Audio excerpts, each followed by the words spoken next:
ourselves. We'll start with Kyle. Kyle Kearns, Director of Community Development for the city.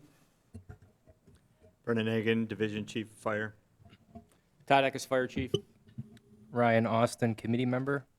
Jeff Benscover, Alderman, District 4. Jake Catnaw, Chairperson. Sue Schill, City Attorney. Dennis Pollock, District 6. Patrick Delaney, District 7 committee member. Madeline Palmquist, District 8. Dan Hostins, Police Chief. Matt Zacher, Mayor. Thank you. Item 2, discuss fireworks permitting and enforcement. Referral by or from Alderperson Delaney based upon a letter from a resident.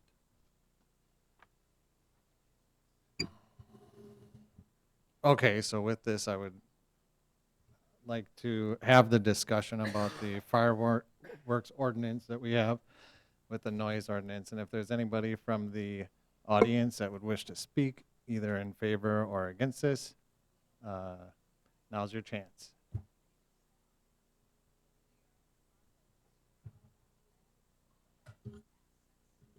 I'd like to recognize. Can you turn on your mic, please?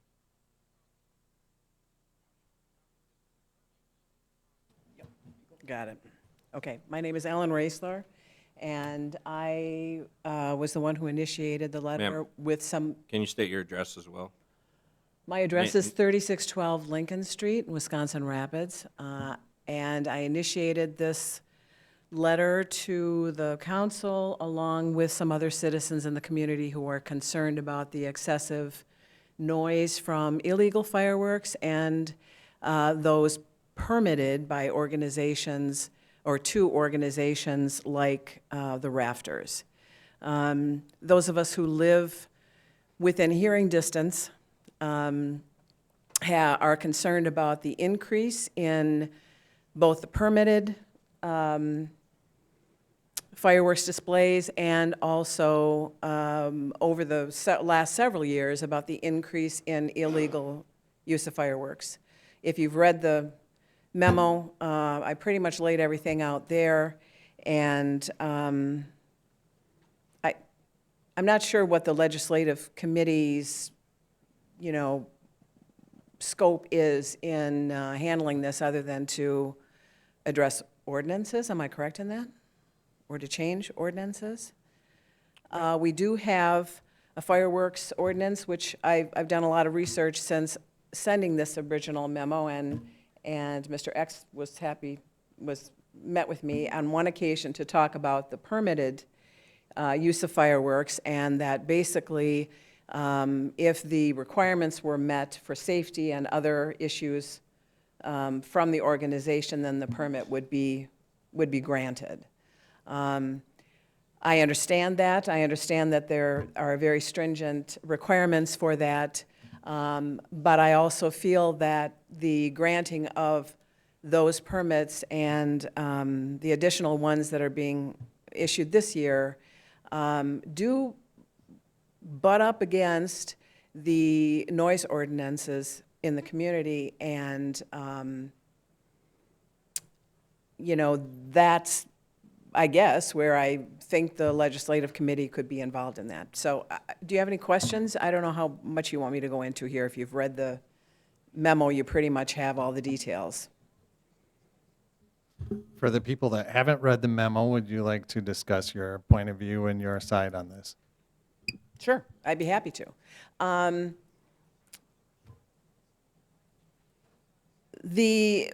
The concerns that citizens have, and I've talked to many people in the community, and I'll start with the permitted use by organizations like the Rafters. This whole thing really started when I ran into a lady walking her dog along the river, and our dogs were interacting, and we started talking about that.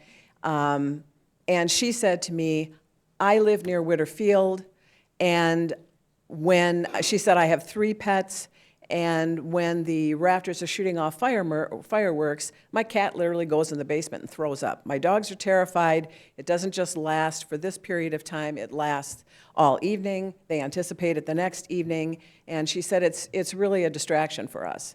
After that, I started talking to other residents in the community who had the same concerns, not only because of their animals, but because of people who are veterans and may be suffering from PTSD. My father served in World War II and was a resident at the Renaissance for many years. When he was in early Alzheimer's, these noises really affected him. In addition to things like the howitzer that was shot off at the Lincoln High School games, were really affecting veterans in the area. I've talked to people who have young children who say that their children are sleeping and all of a sudden they hear these noises and that wakes them up, not only for the duration of the fireworks, but it may keep them up during the evening.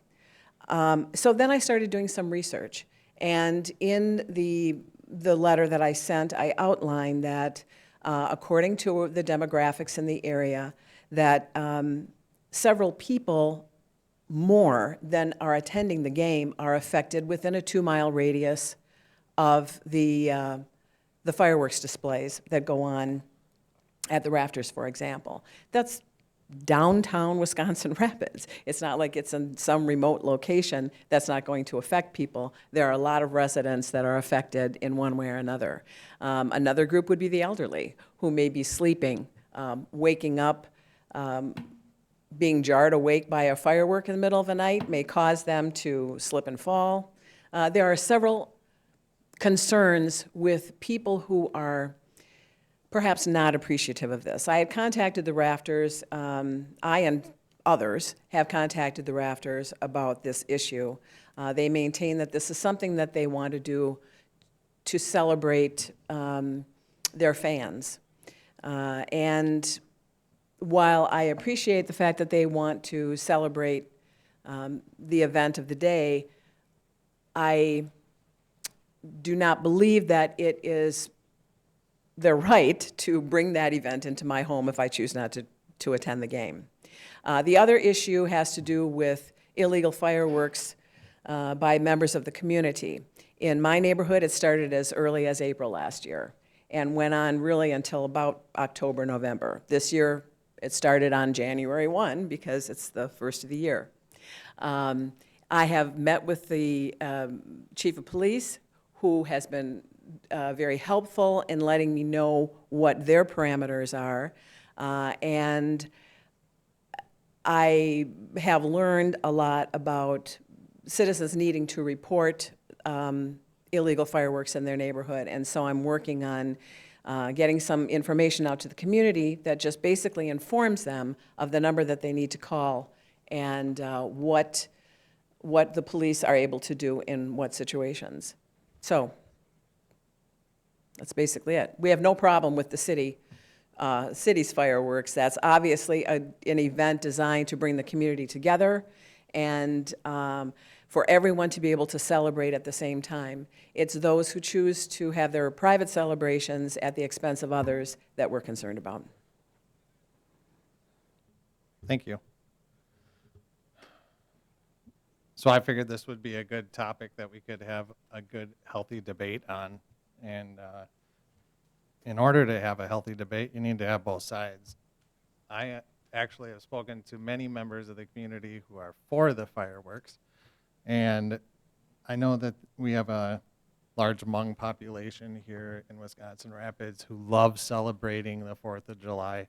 I do believe that they take out permits for their fireworks displays, but they have quite the party during that time. Well, they don't take out permits?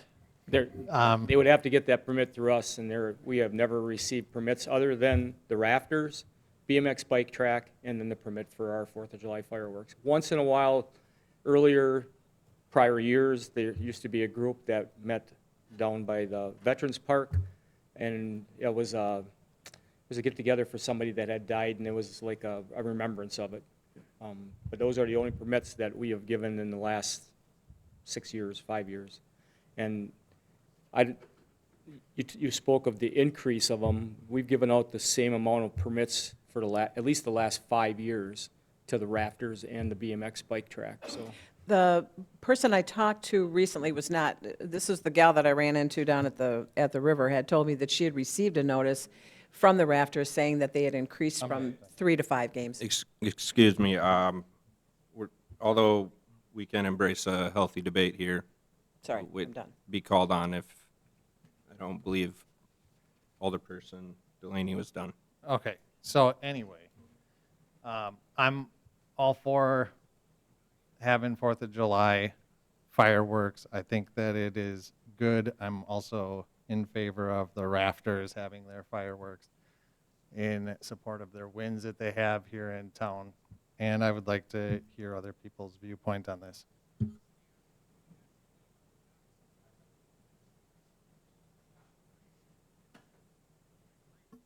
I too would concur with Mr. Delaney on the fact that there are a lot of residents that, you know, I've discussed this particular situation with as well that kind of share the same feeling as they're not so much disturbed. I understand that, you know, 5 years ago, there wasn't a display at the rafters, and some of these folks that live in close vicinity of that area, it's a change, and it's, you know, maybe not a welcome one, and it's unfortunate, but there's a permit process that the city has for applying for these displays, and there's a lot of red tape to go through to get those permits, and as long as, you know, we have that process in place, and it seems to be working, I don't have any disputes with it, so that's my opinion.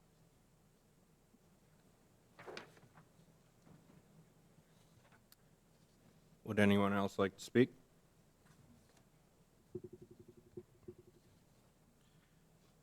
Okay, I'll just add, I agree. I'm thankful for these organizations hosting these events. I think they all bring the community together, similar to the 4th of July. And there is a process to go through to make sure these events are safe and regulated and approved by the fire department.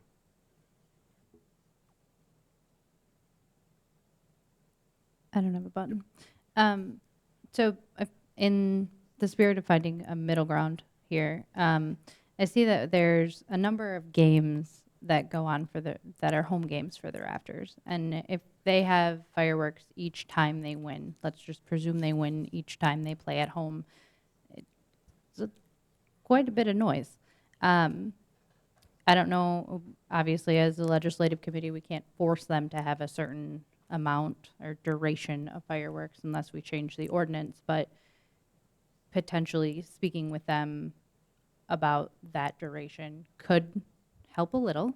It's not going to completely eliminate the sound, because I think that what they're doing is, by all standards, safe and improved. But how long it goes on could be addressed.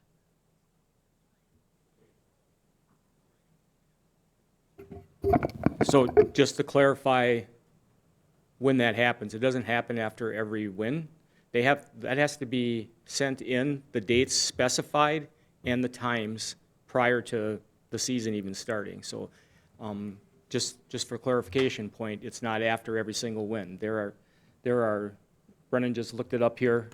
There are 8 instances that they've applied for that are already locked in dates for them. So just a point of clarification.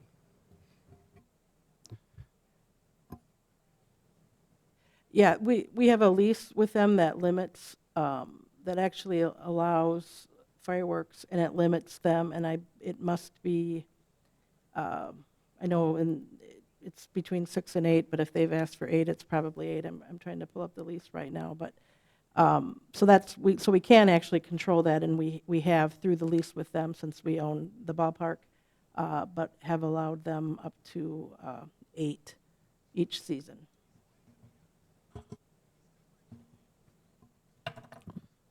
I'll add a little to that. A few years ago, we did address when their games would go into extra innings, or for example, there'd be a rain delay, and they planned to have them, and they would have them no matter what.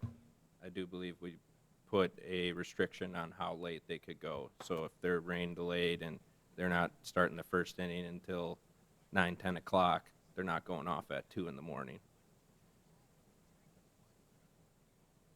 And currently, I believe that, if I read the schedule right, the Rafters are having fireworks every Friday. They have a home game. So that would probably be the 8 that make up. All right, if there's no further discussion on this, we will move on to item 2 or 3. Okay, item number 3, discuss the placement of a city representative on the Heart of Wisconsin Chamber of Commerce Board of Directors per the city's agreement with the Heart of Wisconsin.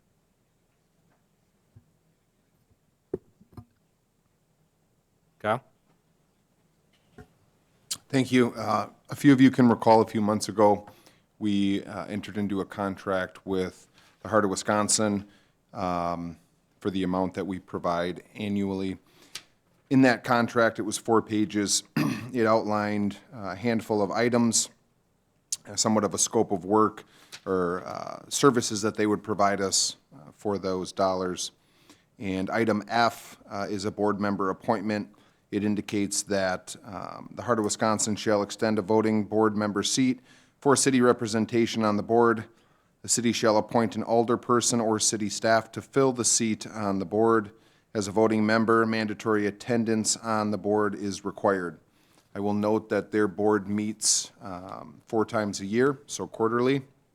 But the board also, as a voting member and required attendance at the board meetings, they ask their board members also to attend business visits, or business openings, and ribbon cuttings, and other events, chamber events.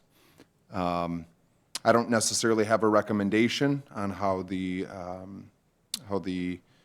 committee wishes to act on this item. I do see both sides. I see the benefit of having an elected official or alder on the board. Certainly see the benefit also from having city staff on the board also. With that, I'd be happy to answer any questions that you may have. Thank you. So me personally, I think that it should be an alderman because the aldermen are elected and we're able to, I would think that we would be in a better position to make decisions between the chamber and the city. And that's just my point on it. And anybody else can say what you decide, so.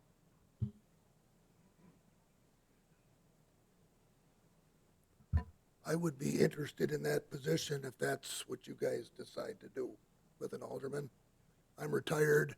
This interests me, if that helps the discussion. I agree with this as well. I think it's important for, a representative of our constituents to have a good pulse on, business here in our city. So I think it would be advantageous to have an alderperson as that board member or committee member.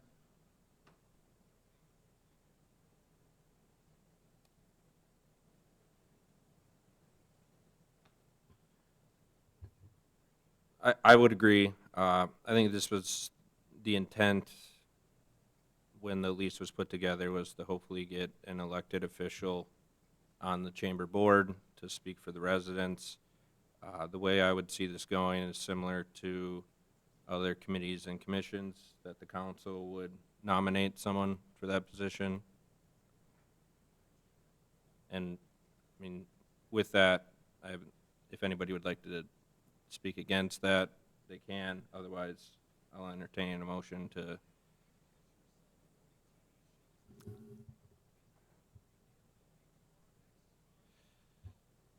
Motion to have the city council nominate a representative to serve on the Heart of Wisconsin Chamber of Commerce Board of Directors per the city's agreement with the Heart of Wisconsin.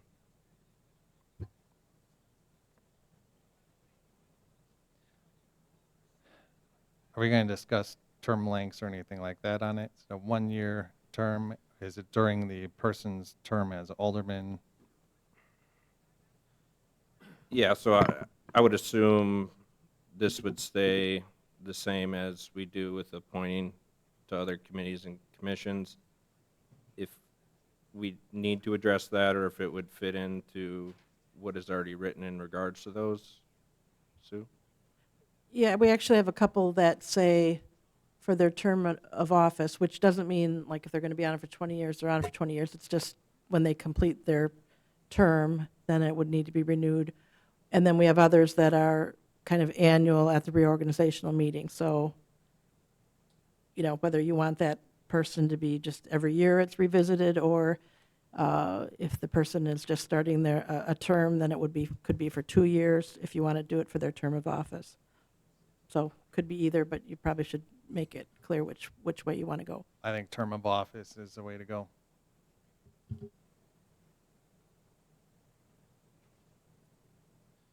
Well, that was a motion, right? I'll second Yeah. that.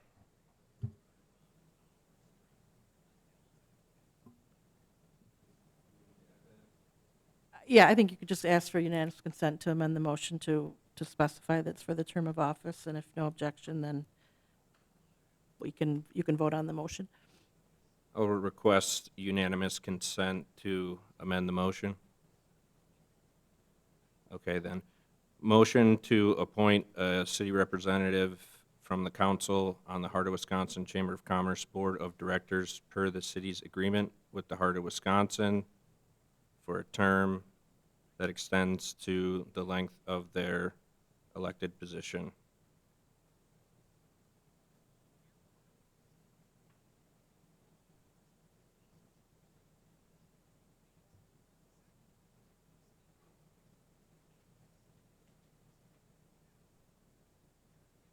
Are we in favor? Yes, I'm in favor of this.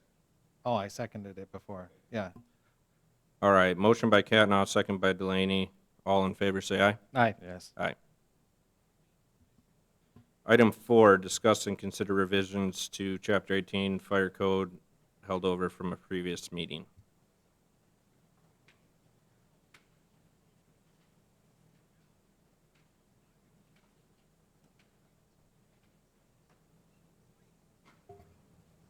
Well, you guys saw most of the revisions, and if I remember right, the real hardship when we were here last time was the time limit on campfires. So I believe that we've removed that.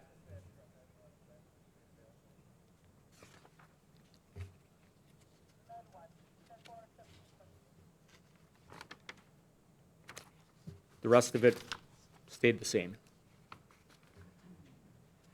So the new language is, all campfires shall be constantly attended and supervised by a competent person of at least 18 years of age until the fire is extinguished and is cold. The person shall have readily available for use such fire extinguishing equipment as may be necessary for total control of the fire. They'll be conducted in a safe, nuisance-free manner when wind and weather conditions are such as to minimize adverse effects and not create a health hazard visibility.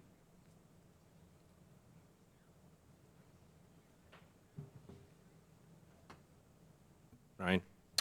Chief, on section 10, I don't recall going over that the last time we spoke about this. Could you cover the changes there and Section 10. regarding liquor licenses? That's, each applicant for a new or renewal liquor license shall have their license premises inspected by the fire department before a license may be issued.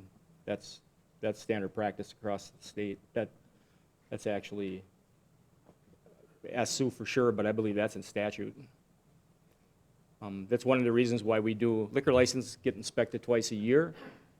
That for sure is state, and then we always try to complete them before the end of May, because if there's violations, we've never really had this problem, but if somebody just went, I'm not going to fix it, their liquor license is held until it's fixed, so. Can we confirm that's indeed statute? Yes. Okay. And it's contained in our liquor ordinance, actually, that the inspection needs to be done by fire and the building inspection department, but we just kind of added it in here, or made it more clear in here that it would need to be done. Okay, thank you.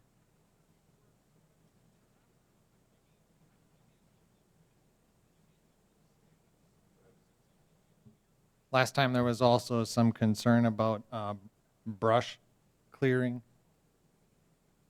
Was that also removed? So currently, you can't burn brush in the city anyhow. You can't do it. It has to be taken to the compost site. What we've had in the past is land clearing permits, which is just about every other one is violated. We ended up going out and extinguishing it. We've had many of them that are complaints about, and they have options to be able to take that stuff to compost site. So we propose to get rid of it.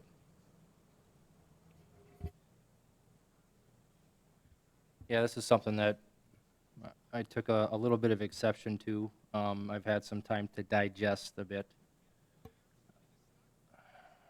It's just tough because, you know, you're restricting folks to have to haul material off-site. And I understand there's restrictions to the size that can be burned and all that. And it's, if you're really truly clearing land, there's a lot of material that you probably can't necessarily burn anyway by what is outlined here. So with that being said, I'm okay with this change. I'll add that we get a lot of people they'll store all their stuff all year long, and then they'll come in and say, I want a land clearing permit, when in fact, it doesn't fit the land clearing permit that's currently in there. It's not land clearing. What they're doing is just storing everything all year and then saying, I want a land clearing permit to burn it.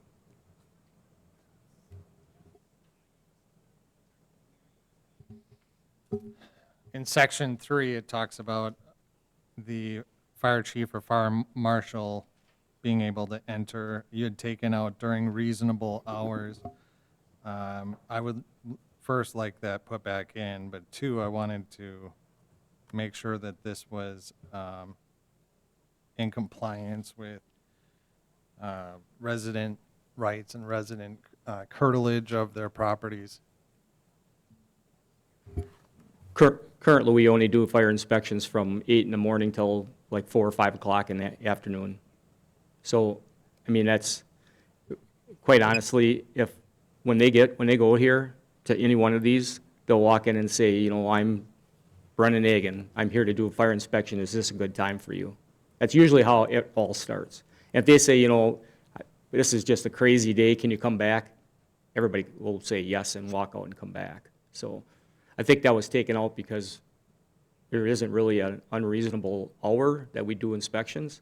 The only time that we do inspections after 4 o'clock in the afternoon are businesses that don't open until like 4 or 5 o'clock at night. So restaurants like, just for example, Pasquale's or Portizzi's doesn't open up till 4 or 5 o'clock at night. So we make every effort to try to do it before they even open so we don't bother the business. But some of them just want you to come in when they open at 4 or 5 o'clock at night. There's a couple businesses that give keys to their neighbors because they're open during the day and that place isn't open, and have given us permission just to go to get the key from their neighbor and go in and do the inspection and leave the inspection. So we try to be as compliant with their time as possible. So is this referring only to businesses, or because it does say any residents?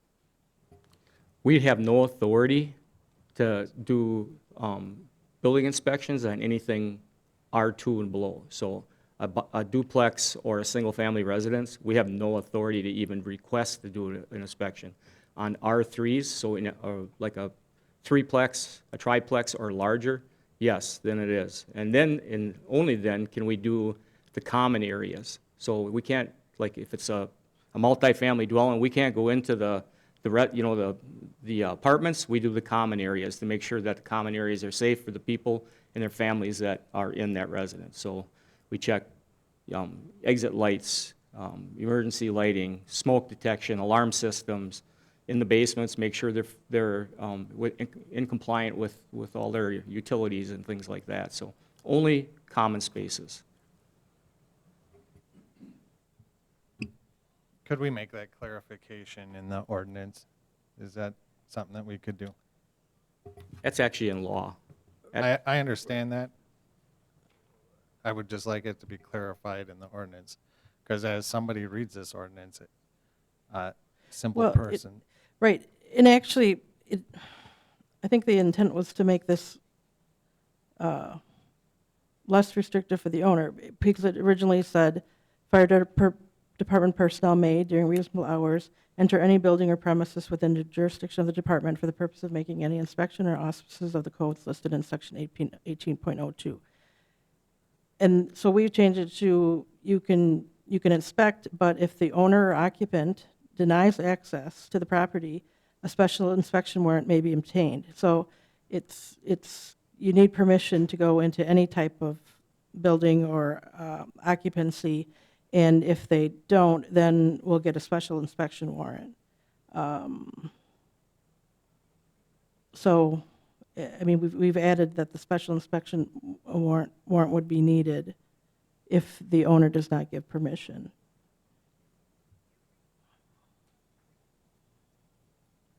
So I guess, does that change anything in terms of your concerns, or?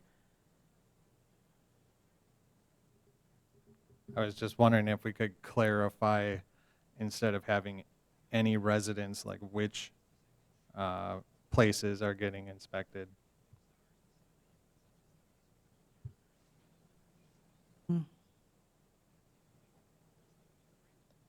So, I mean, to distinguish between a residential versus a non-residential? This doesn't say residence, it says premise. Yeah, it says may inspect any property.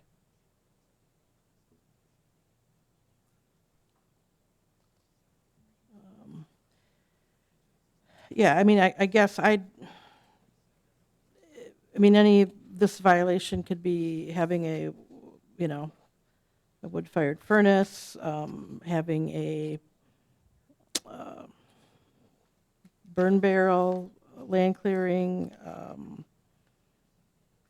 So I guess if the distinction is that no, in any event, there's never an opportunity that there would be an inspection of a private residence, or that would be more of a building code. We've had people that will call and say, we really would like you to come over and walk through our house and tell us what we could do to make it more safe, but then they're requesting that. Can I throw this out for an idea? Presents credentials, may inspect any property as identified by statute for the purpose of ascertaining compliance. Does that work? Because in statute, it doesn't allow us to do R2s, R1s, just what we legally can inspect.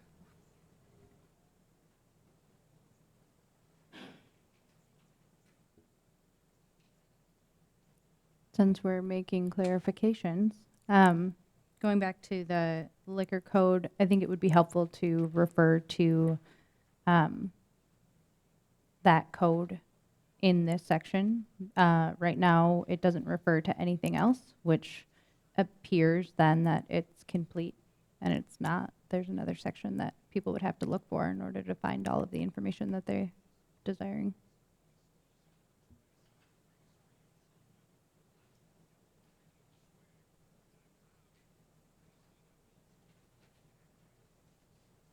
So you're saying the reference to the liquor license chapter? Correct. Okay.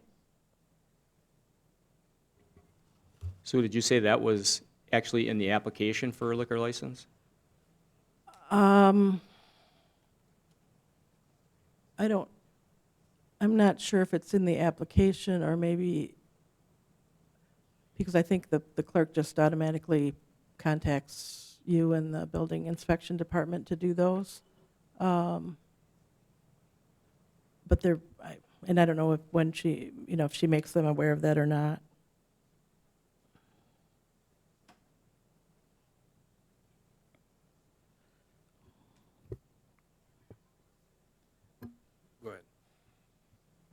the last thing I have was, we also discussed the burn barrels last time during our meeting. And if anybody wanted to add to that, I thought a burn barrel is reasonable to have in the city. So I guess my question to that would be, what are you going to burn in a burn barrel? You can't burn paper. The only thing you can burn in the city is clean, dry firewood. You can't burn papers, you can't burn garbage. That's already in the ordinance, the city ordinance. So my question would be, what are they going to burn in a burn barrel? Chicken? I'm just bringing up the point that we had this discussion last time. This was a item of concern. So anybody that has any opposition for it, I mean, a fire pit in a ring, I mean, obviously that's not a burn barrel. So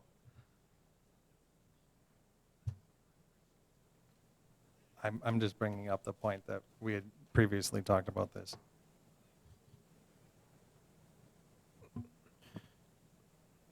Chief, can you go over what you went over a few months ago regarding why the request for revisions to Chapter 18 Fire Code were brought? We have new council members, and it's been a while since we visited, so if you could go brief review of why these changes are being requested. Probably the majority of it was cleaning up language. It always said in there fire chief, or, and then for a while there it said captain of operations, because that's what the fire marshal used to be. So in order to clean it up so that we don't have to do this again, we just identified it as the fire chief or the fire marshal, the fire marshal generally takes care of code in the city. That was a lot of it. The other was bringing it up to like a modern type of code compared to everybody around the area, you know? So that was part of it. And then some of it was obviously the land clearing permits and what a problem that has become. We've had many complaints from them, so we looked at that. We just tried to clean up a lot of language with most of it. The other thing is that the fee schedules, nobody ever knew what they were, so we identified them in with the Rapids, Wisconsin Rapids Fire Department fee schedule, which has any fees that would be charged, whether it's violations. So if we go to a place and we cite them and we give them 3 chances without a violation, and if they still don't fix the violation, then they get a fine. Those kind of fines and those fees or whatever are on one constant fee schedule. We've never really, I think I can remember once in the 18 years I've been on the fire department that somebody got a violation, and it was somebody that would constantly burn his leaves and needles and stuff, and I think he had 5 or 6 warnings, and still, and I think they did, a citation was written, that was probably 16 years ago, and it did go to court here in the city or whatever, so. But it's to put a lot of it into the fee schedule instead of nobody knowing exactly what everything costs. As I go through this, the campfires, we wanted to make sure that, because people call and say, what do I have to do to have a campfire? You know, how can I legally have a campfire? Now it's going to be identified in here. What are the parameters of it? They got to be, a lot of times, and that thing gets violated more than anything. I bet you this year we've probably gone 4 or 5 times to somebody that has a campfire, and they're burning diapers and garbage and tires, and we went to one where they were burning a garden shed, one wall at a time, and just setting on top of it. And I'm sure Chief Hoskins can attest to it. We get their ordinance officer, and we go to the door, and you can hear them inside, and they won't come to the door to even have a discussion. So this is one of the reasons we wanted to define everything in here and then work off of that. So the other thing is ceremonial fires. We keep, you know, how do we take care of that? Burn barrels were in here. There really is no need for a burn barrel. That was one of the things why we wanted to take that out of there. You can't burn paper in the city. We do give exceptions. We've had instances where somebody will come and say, I've got some legal paper that I don't want to take and have shredded. And they show us the amount, and we'll tell them, one time, you can go ahead and burn your documents or whatever that you don't want to take and have possibility of something getting some off of, so. Then that's in here, exceptions for burning certain papers, so.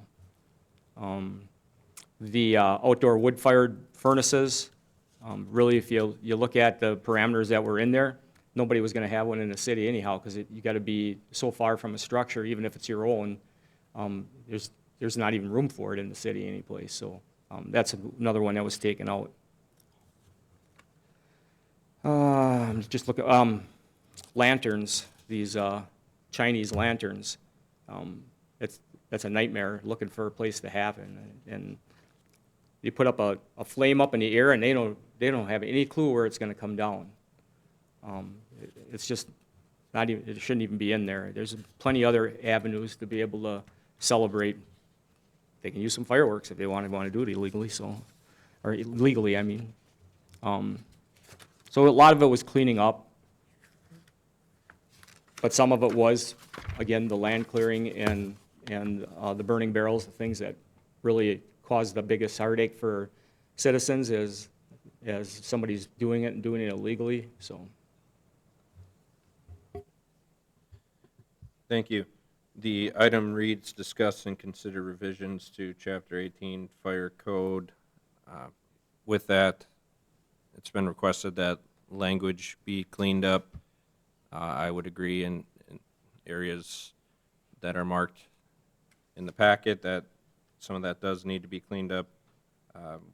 Also offer to the committee, is there any other revisions that they would like to propose? I'm just getting to the outdoor wood furnaces. As somebody who has had has heated their home with wood, this was something that could have been considered at a property. I don't think it's unreasonable to have a wood furnace that's 100 feet from the nearest building. The chimney extending 15 feet above the ground surface is fine, and burning wood from clean, unpainted, untreated wood is not an issue. So I would consider leaving that in. There's currently none in the city, is that correct? I have not seen one in the city. We had one complaint this year, and got calls for like 5 or 6 days in a row, and what it ended up being was somebody's got one in the town of Grand Rapids that sits right next to, what's the name of that place? The new elderly housing that's on 2 Mile there. It's actually on 14th Street is what it's. So the smoke from that's in Grand Rapids, that's borders the city there, is going across and going into those homes. We were getting calls for people that have asthma, and that smoke's coming into my room now, because his chimney might go up 15 feet to clear his house, but that 3-story building, it's blowing right in there. So that's the only complaint we've had from a wood burner, but that's, again, we had I think, were you looking at that, Sue? They were trying to figure out whether we had any authority to tell them they had to stop it because of how it affected the people in the city. I think it was kind of referred to you with that one. Right. And they were, I believe they were in compliance with Grand Rapids ordinance, but we kind of have extraterritorial jurisdiction outside of our boundaries to control, smoke and noxious odors and such. So they did make some modifications. I can't say that it's like complaint-free at this time, but right, it's difficult to control what happens in Grand Rapids, although, we've tried based on that it's entering our airspace and affecting our citizens. No one at this point, or no one has ever received a permit for an outdoor wood-fired furnace in the city. And if you were going to consider this, then we definitely would not keep in the same language that's in here now, it would be much more robust in terms of the stack and things. So definitely, if that's going to be looked at, we would be recommending some better language on control of that. But I think our recommendation is to not have it be, not allow it in the city. I would say before it's removed, I don't know how to monitor it, but there are ample properties that do have the space for a wood furnace. Clearly, they have not received the permit. But if they are there and they just have not received the permit, what happens with those? They would have to remove them? Okay, so you're saying that you're not changing the ordinance, so you are or we are changing the ordinance? I'm saying if you change the ordinance and take out that you do not allow wood-fired furnaces, and there is one, at least, in the city, what happens with that? And they never received a permit, Correct? then they are not allowed to have a, So they would have to in the remove city. it. Yes, Okay. that would be my advice. If it never was permitted, now the ordinance would provide that they're not legal, then they couldn't attempt to get a permit to make it legal because it's not legal. Just preparing anyone out there with a wood furnace that it will be illegal. I guess to that point, though, I would be interested in seeing if we were to allow this, what type of restrictions would be placed.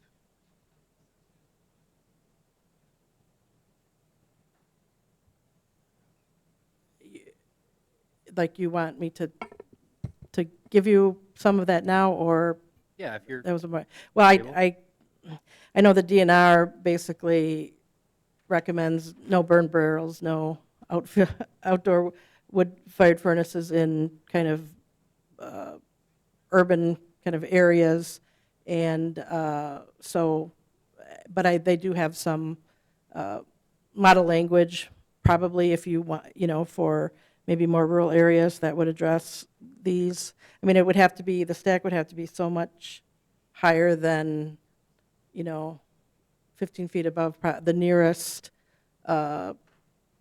building, height, if it's within so many feet. But offhand, I honestly don't recall what all those are. I could probably kind of look right now, but Would you be able to get those by the common council? probably, I guess it's Thursday, Tuesday. Yes, I could. So you're saying if we would allow them, what would the recommend language be to kind of, in terms of being able to have one, right? Have the discussion around it, yeah, so we know what we would be looking at if that were to get proposed or removed from Chapter 18.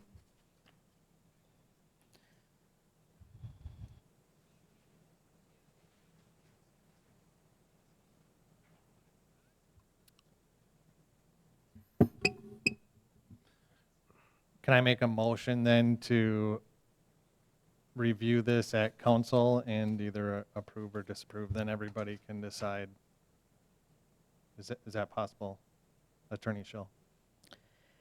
Sure. So what is the ordinance that you're going to consider on Tuesday going to look like? Should I add in I guess right now there's just the two references to the statute, or the one reference to the other ordinance, and then just adding as identified by statute. Yeah, I should make those two changes probably, and then. We could, but there's no hurry on this either. Nobody's going to be using their wood burning stove anytime soon. So, I mean, if we want I to, hope not. if we wanted to hold it over until the next legislative meeting and go over it again, I'm fine with that, but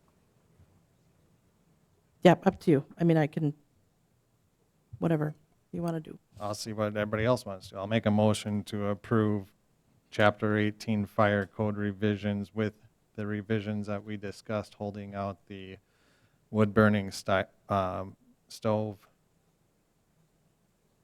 ordinance. I'll second. We have a motion by Delaney, second by Austin. All in favor, say aye. Aye. Yes. Aye. So pending approval by council, the rest of the ordinance is good. We're just going to look at language for burning outdoor wood burners. Well, the item reads, discuss and consider revisions to Chapter 18 Fire Code, so everything would be on the table at council if it's Yeah, pulled out. I'm saying that what you want to look at council yet is outdoor wood burners. Yes, with the other discussion, the other places with the liquor area and with the property, entering properties and stuff like that, so. Okay, thanks.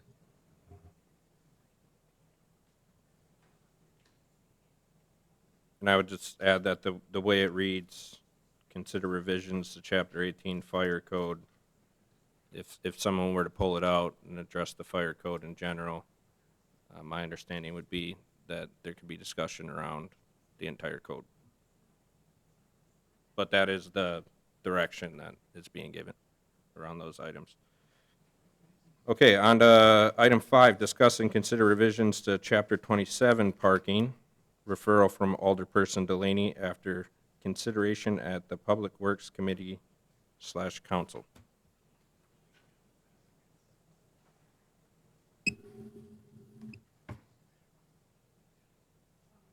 Oh, that's right, Joe's not here. So this is the parking ordinance that was, I think it was last at Public Works and then went to council. And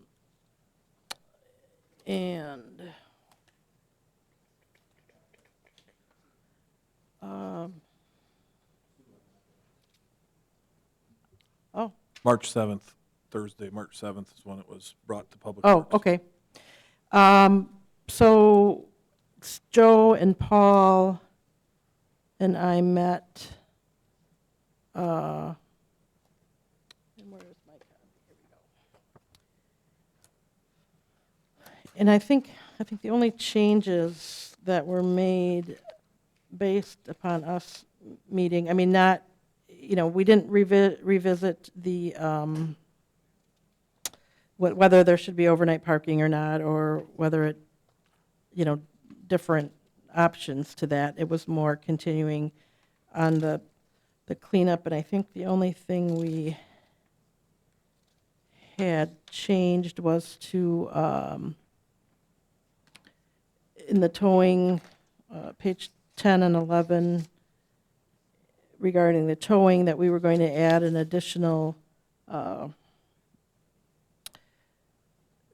amount to the forfeiture if a vehicle was towed. That would include, based on the, current agreement that the city might have with a towing company, will be added to the deposit and forfeiture, so that amount would be recovered by the city.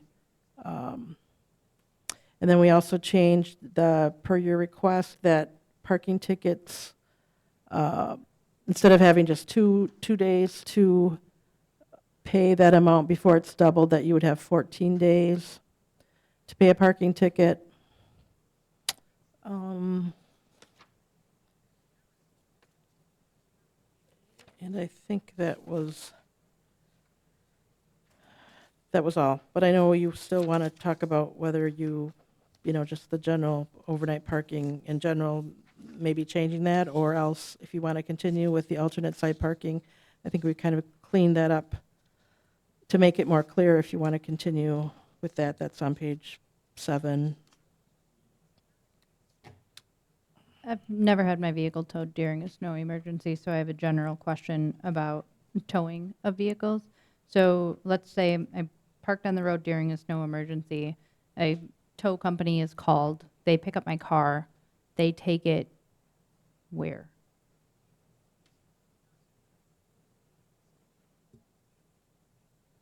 Currently, the practice is they take it to their yard, and then I would assume that person who had their car towed would call dispatch and they would call the PD to say, where's my car? PD, I'm assuming, has a list that says it's at this place of business or it's at this place of business. And then they go to that place, pay for the towing and storage of their vehicle to get it back. Okay, so I'm a little confused by the fees then. They'll be added to the stipulated deposit or forfeiture. So that to me sounds like they shouldn't be paying the company that towed their vehicle from the city's request, that it will be added to their fine. Right, in page 10, the owner and operator shall receive credit for any towing fee added to any citation. The bottom line is that the private towing company needs to get paid in full, and whether that's by, and I guess I envisioned it that the city would then make sure that the towing company was at least paid to tow it, and then the rest, they would recover from the car owner. So that's kind of why it's added in, but then it's credited, and once the towing operator receives that money, then obviously that's not owed to them, and so, but the car owner would still need to pay for the any storage fees.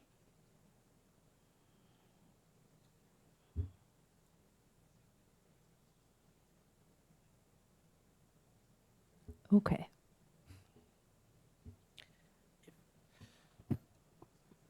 Okay, Patrick, your referral? Okay, so I would suggest that we just get rid of section or subsection E on page 7 altogether, which is overnight parking restrictions. One thing that has come out of this conversation, which I was shocked at, and I hope that somebody can tell me that we're not this kind of city, that somebody gets a parking ticket, and if they don't pay their parking ticket, their license is revoked. That was brought up a couple times, or the registration for the vehicle is revoked. I mean, I hope that we're not that type of city that would be that way to its citizens. I find that appalling, and I hope that's not what we do. I sincerely hope that's not our standard practice towards the residents of Wisconsin Rapids.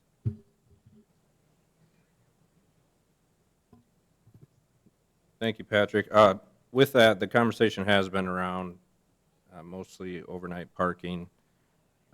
I've taken to coming up with ideas to get rid of the long hated by some overnight parking policy regarding rotating sides of the roads based on the date, of which we've heard a number of problems with residents based on addresses not being appropriate on their street to follow that policy.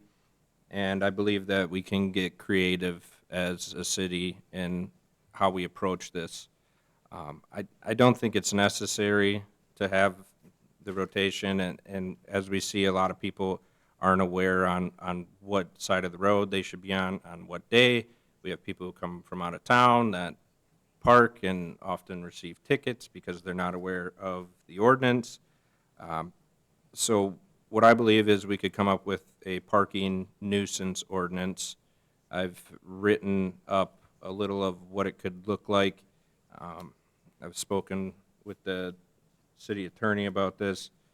Essentially, parking upon areas where street parking is applicable in excess of 48 hours would be prohibited. If the Wisconsin Rapids Police Department receives a complaint about a vehicle parked in excess of 48 hours or is an inoperable, obsolete vehicle, an officer is sent to verify the complaint.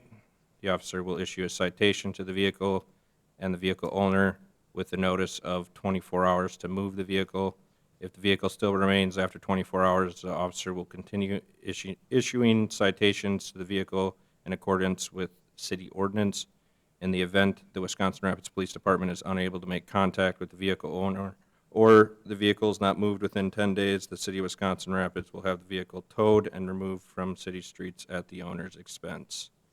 So obviously, that's a rough draft, but I feel we could move to something that more looks like that, where we're not policing people based on the date, the side of the road, but if they are abusing the parking of streets for more than 48 hours, 2 days, leaving their vehicle there while they go out of town without finding a more appropriate spot to park, and we can allow our officers to use a little discretion in that on whether it is truly a nuisance or they are using street parking appropriately. I don't think we need to have people coming home from college or coming to visit the city and parking on residential streets near a home and ending up on the wrong side and being ticketed. So I feel we can move to something more creative like this and allow more discretion for if it is truly a nuisance or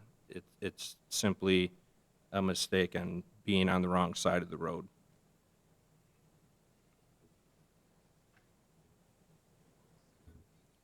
My concern and question to Paul maybe is I know there are some streets in the city that are already pretty narrow.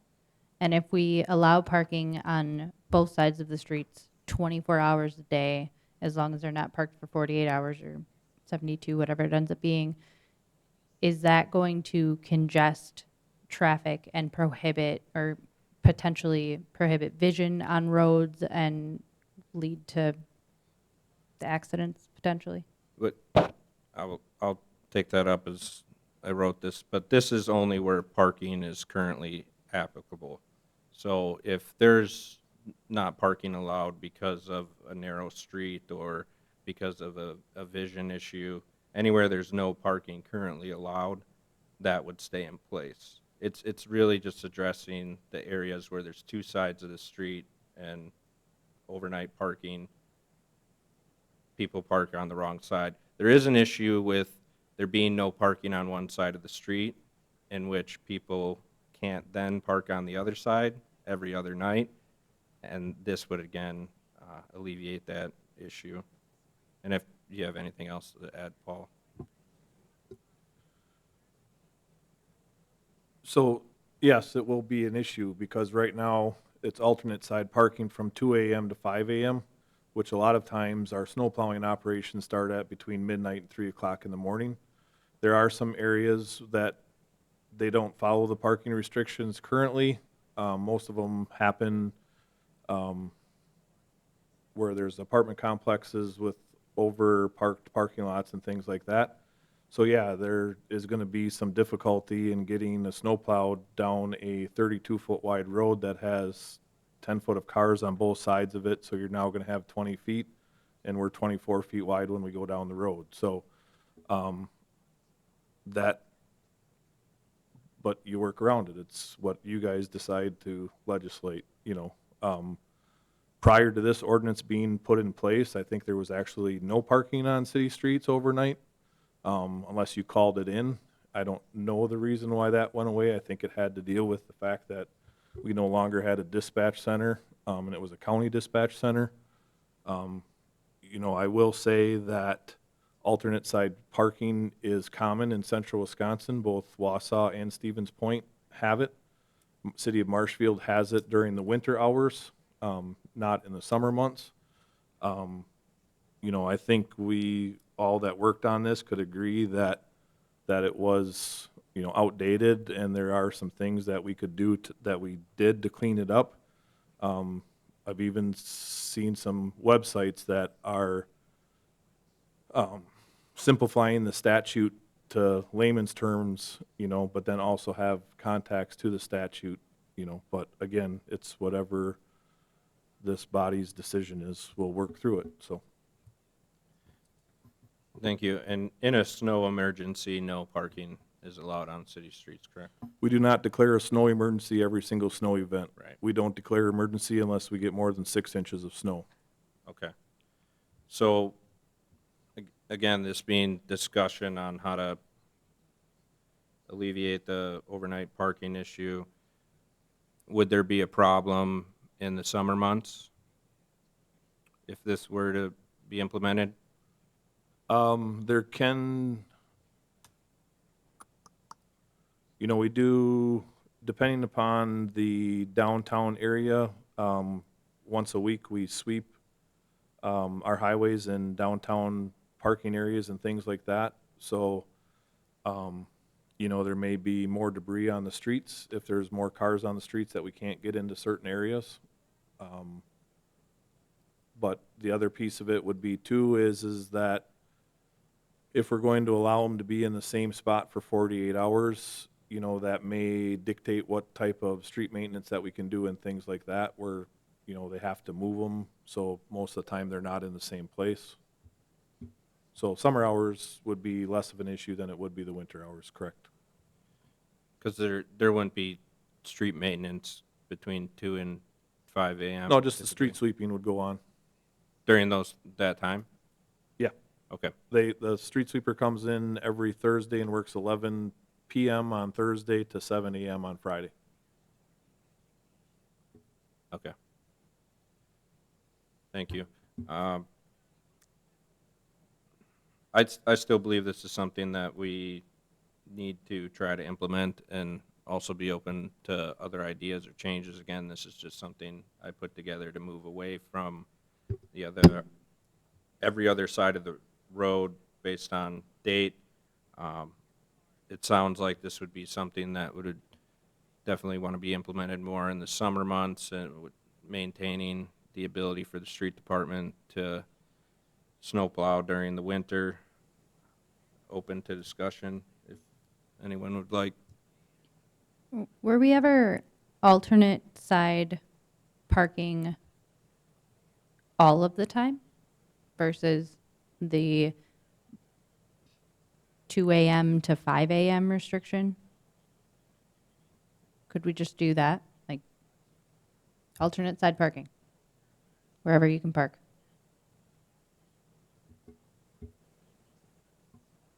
I think that would limit parking even more, especially in regards to, some businesses located in other areas.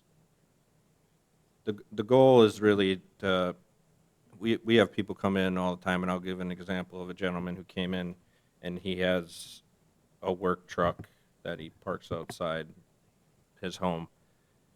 No one has a problem with him parking his truck there, and often a lot of these cases, people don't have a problem with, the neighbors don't have a problem with whoever is parking on the road. It's just simply someone ends up parked on the wrong side of the road and they receive a citation. And I can't speak directly to it, but how many of those are because of that, but my assumption would be people aren't purposely trying to get tickets by parking on the wrong side of the road at night. And an aspect that I look at it too is when people have to move their car, or let's say they're under the influence and they've been at a Rafters game, or they're taking part in one of the local events that we have and they're parked on a side of a road and they need to get in and move their car. I feel like this would help alleviate that during those times so that they don't have to get behind the wheel. But overall, I mean, the discussion would just be to try to find a way, doesn't have to be this way, but to alleviate the current overnight parking policy that, since I've been a part of council, traditionally comes back every year. And it feels as if we don't take a creative approach to it, it's going to continue to, and it seems a majority of people would prefer an alternate issue or an alternate way to solve this problem, but they're looking to us to find that way.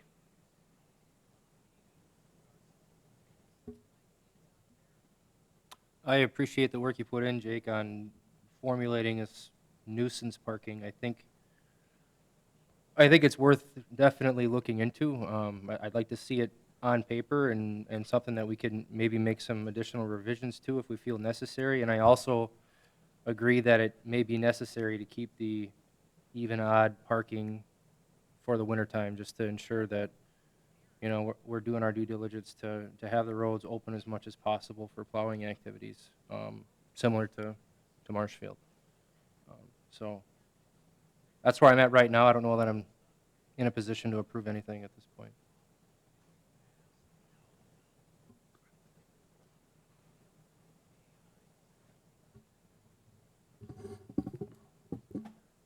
So keeping the even odd for the winter, I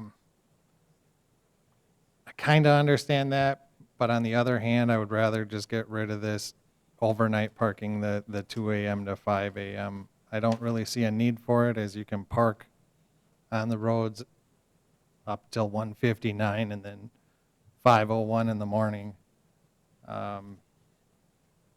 If we want to implement something as to where it snows, no parking when it snows or something like that, I would be in favor of that. But to go for the whole season of winter, especially this past year, we barely got any snow at all. So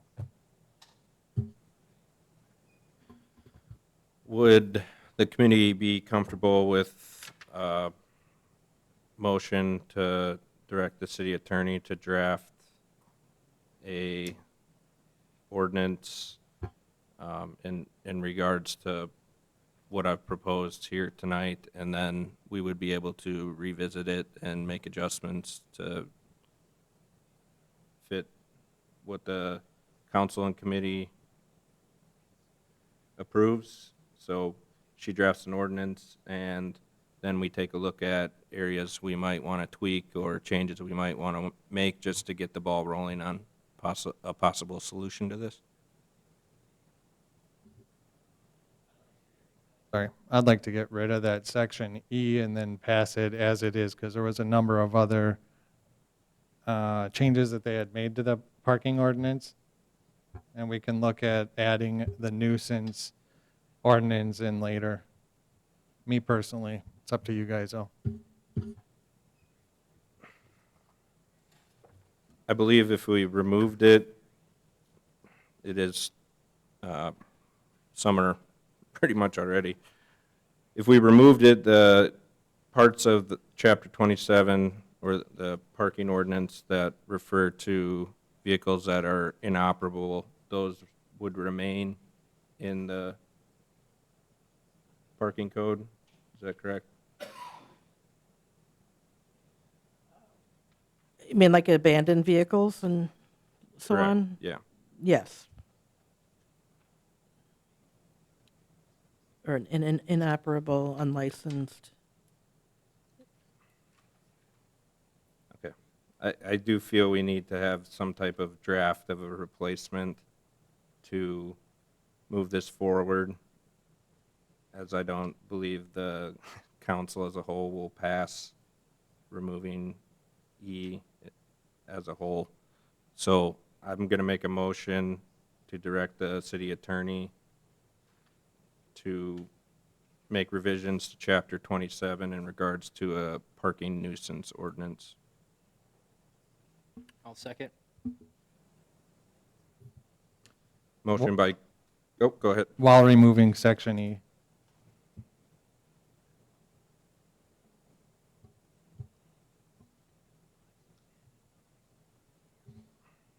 My concern is that, I guess we'll have to put the work in to tweak this by the end of summer then.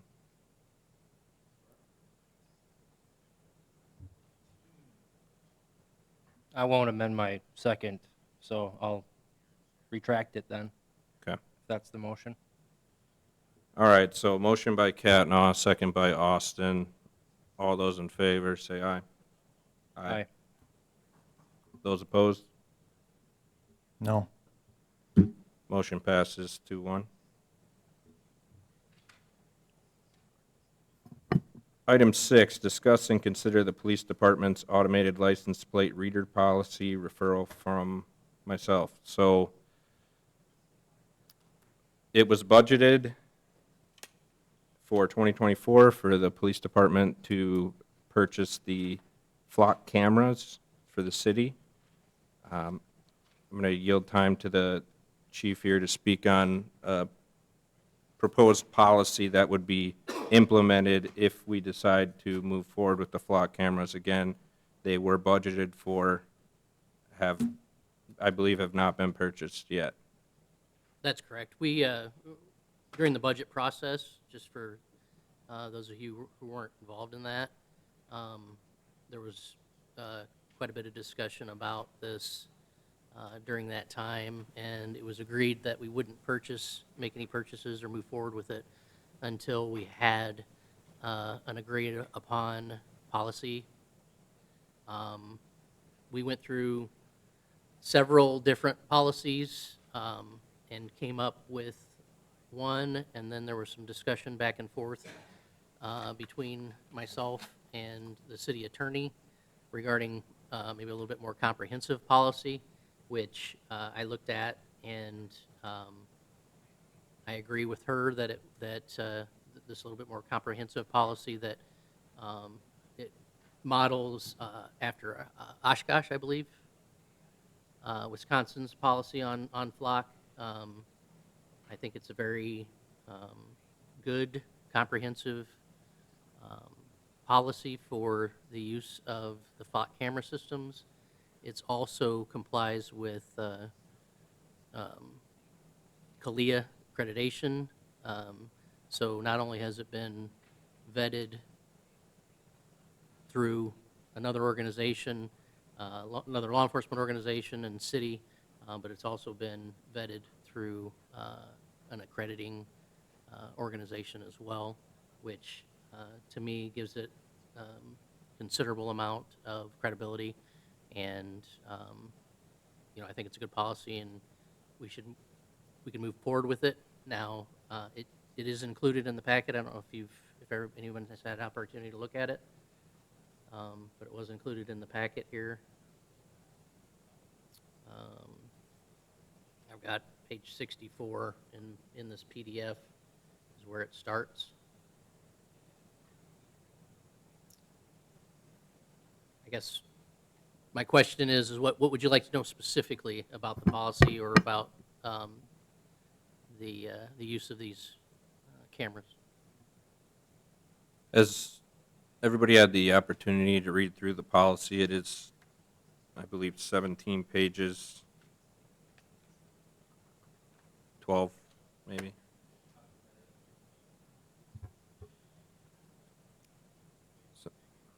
And of course, with implementing a policy, it does mean we would implement the flock cameras. So as the chief is asking for discussion on questions about the policy and thoughts about how the flock cameras work, Chief, if you could go over how the flock cameras work a little bit. It's been a while since we discussed, and we have new alderpersons.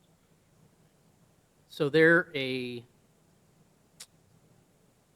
more of an AI-generated use where they're not used for, facial recognition or to obtain any personal information or any information from registrations or things like that. They're more used to investigate crimes where a specific, maybe a specific vehicle or a specific description of a vehicle is entered into the system, and then the results that we get back are only based off of what information that we put in there to get back from that system and identify those, whatever the identifiers may be. It may be a blue Chevy pickup truck with a Wisconsin registration, maybe even a partial registration, or if there's already a vehicle that's been entered as stolen, then if that passes a flock camera, then we would get a hit off of that. We would get notification off of that that vehicle passed one of our camera locations, and then we can take enforcement action based on that information. It's also used for amber alerts or silver alerts, where if an elderly individual wanders off and takes off driving in their vehicle, we can or another agency can enter that information into the system, and if it passes a flock camera, we would get a notification of that, and then we can respond and, try to locate that individual. Any information that's held in there is deleted after 30 days. And again, it's not used to obtain any personally identifiable information or demographic information or anything of that nature. It's only designed to provide us with information about actual criminal activity or safety alerts, things like that, that we would enter in there or another agency would enter in there to try to locate a vehicle. Did I cover that pretty well? Could you speak more to the cost of this? It's $3,000 per year per camera, and you have to get a minimum of 5 cameras. There is an initial startup fee for the installation, permitting, and everything that goes along with putting those cameras into place. I believe it's $650 per camera. I don't know. But after that, it's just the yearly $3,000 per camera for everything that we need to operate those cameras. Flock maintains them and installs them. They're infrastructure free. They are solar powered and cellular based, so there's no need for running any power to them or any other type of optic cables or anything like that. They do offer cameras that are more sophisticated, that you would have the ability to do PTZ, pan, tilt, zoom, things like that, but we're not looking at this point in time to get any cameras like that. Just the at this point, just the stationary basic cameras that they offer based on what I just described. Could you speak more about the data that is collected? It gets shared throughout any other community in the United States that has? So it's agency specific. So if, for instance, we have ALPR or automated license plate reader camera system, Flock is one of those types of systems, and we choose to allow other agencies to obtain information from that system. Like, for instance, Stevens Point has Flock cameras, and if we were to allow that sharing of data, and they were to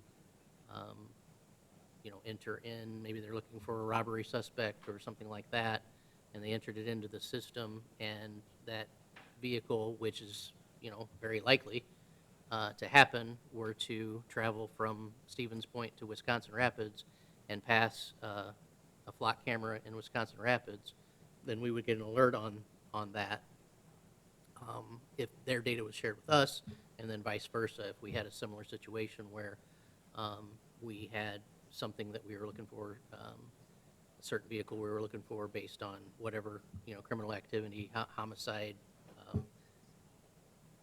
major crime, whatever, hit and run, things like that, and that vehicle left Wisconsin Rapids and traveled to Stevens Point, or Plover has, I believe Plover has has Flock cameras as well, and with that sharing of data, not only do we have access to 5 flock cameras. Now we have access to potentially hundreds of flock cameras, whether it be just within the state of Wisconsin or across the country. Especially if, again, if it's a major crime and we're looking for someone involved in a homicide and they decide to travel from Wisconsin Rapids because they're trying to get out of town, and, travel to Texas, potentially we could see each and every flock camera that particular vehicle passed and what time that vehicle passed those cameras throughout the country. Does that answer your question? So this data is not stored in Wisconsin Rapids, it's stored some other place, and they have access. Everybody in the United States that Right, has but- flock cameras has access to Wisconsin Rapids. What's Potentially. going on here? Correct, potentially, but it's not based on like personally identifiable information. It's based on specific searchable criteria for identifying whether it's a criminal. It's hard without a specific. I use the homicide. If we're looking for a vehicle in a homicide, that's the only thing that Flock. That's the only information that Flock is going to return to us or another agency with the system. And the only time that we would retain that information is if it were evidence, of evidentiary value for a criminal case, and then we would retain that information. If it's not, then that information is deleted after 30 days.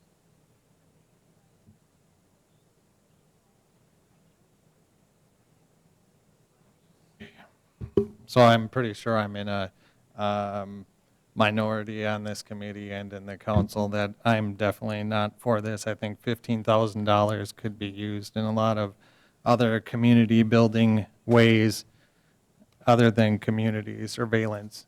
So it doesn't matter what you brought forward as far as surveillance. I wouldn't vote for that. Yeah, it's not surveillance at all, other than identifying, people involved in criminal activity. And I think it would be, personally, I think it would be a mistake to not use some sort of, to move forward with this. This is, it's great technology. We have used it in the past, but Flock is changing their policies and are no longer going to allow agencies who do not have the technology to utilize the technology. And I think from a public safety standpoint, it's a game changer, and it's very important to have this type of technology and include ourselves along with the hundreds of other agencies who are already implemented this. And as far as privacy concerns and things of that nature, those concerns have already been addressed, and they're constantly being looked at and vetted. And I'm very confident that there is no privacy concerns with this, and it's not. If you're worried about surveillance, there's already thousands of cameras that you pass on a regular basis, whether it's in this community or traveling down the highway or traveling between here and other places, or just driving down the road in Wisconsin Rapids, that is not regulated at all for exactly what we're talking about here.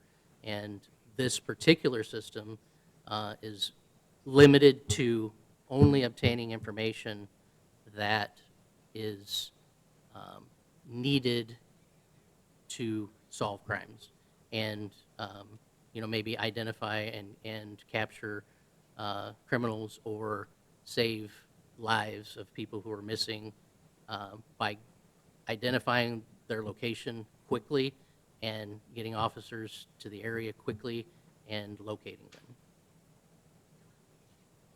them. Thank you.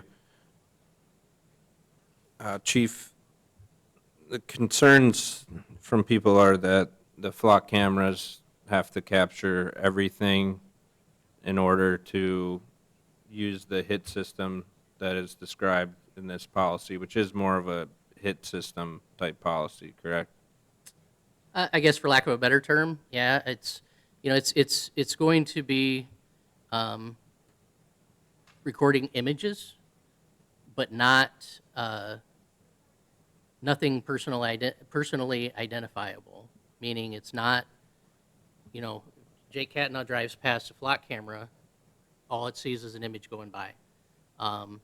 If we, or if you are involved in some sort of crime, or maybe you are endangered, and we enter a description or a license plate from your vehicle, then it will go back and go through all of those images to locate what we're searching for. That's the only time it will have anything to do with Jake Catna going past that particular camera or any of the cameras. So artificial intelligence doesn't analyze every image to see if it's on the list. It's only prompted by a search from Correct. our agency or another agency? Correct. It will analyze an image to see if it fits the criteria. But then it has to analyze every image, right? Yeah, I guess it would have to analyze every image. However, it's only looking for certain criteria, and there's no personally identifiable anything involved in that. And it's no different than us going and getting the video from a highway camera and then having one of my detectives sit down and go through hours and hours or even days and days worth of video to locate a certain image that you're talking about here, where with this system, it does it for you. That's the only difference. So Right. if we thought that if we were looking for Jake Catna or your vehicle, Yeah. again, I'm just using this as I know. an example here, and it passed a flock camera and we had access to that flock camera, we could put a search in and we would get a result back quickly. If we had to go and pick up the recording off of one of these highway cameras, then we would have to manually search hours or days or weeks worth of video to locate that. That's the difference. Thank you for answering that. In regards to the policy, I don't know how many of these I've read, but this one in particular, I didn't have a problem with most of it, except for on page 11 of what I have, 204.09, privately owned funded ALPR systems. Maybe this just brought awareness to me that these exist, but if they are, and that they can be privately owned, if they are to have them in the city, they would be required to link them to the Wisconsin Rapids Police Department network of systems, and they must be approved by the chief of police. All data received shall become Wisconsin Rapids Police data and subject to provisions of this policy. So essentially, they become part of the Flock system. So the history of Flock, they actually started this with this technology with private companies or, like communities that maybe gated communities in areas where the community gets together and they want this technology for their neighborhood. Businesses like Walmart or Home Depot or other things like that. That's how Flock started, and then eventually they expanded out to to law enforcement use. As far as the privately owned systems, I'm not aware of any in the city of Wisconsin Rapids at this point in time. But I would actually encourage businesses to obtain their own systems and, share access to those with the Wisconsin Rapids Police Department or other agencies. Again, just based on the use of this technology, just to help us and help them. If they have a shoplifter or they have a shoplifting ring that is going from place to place in the state of Wisconsin, those can be identified quickly, and we can take these shoplifting rings down very quickly if we're able to use this technology, and it's been done in other places. Yeah, go ahead. So, when I read about the private, so would those only be systems that were like the same, like Flock or right? I mean, you're not, Correct.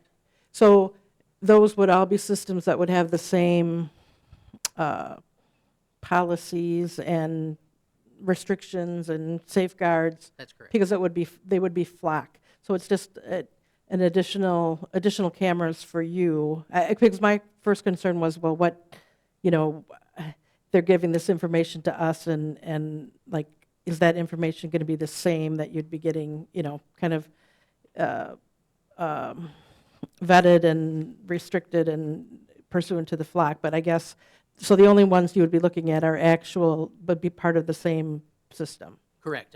Yeah. It wouldn't Yeah. be any other system whatsoever unless it were,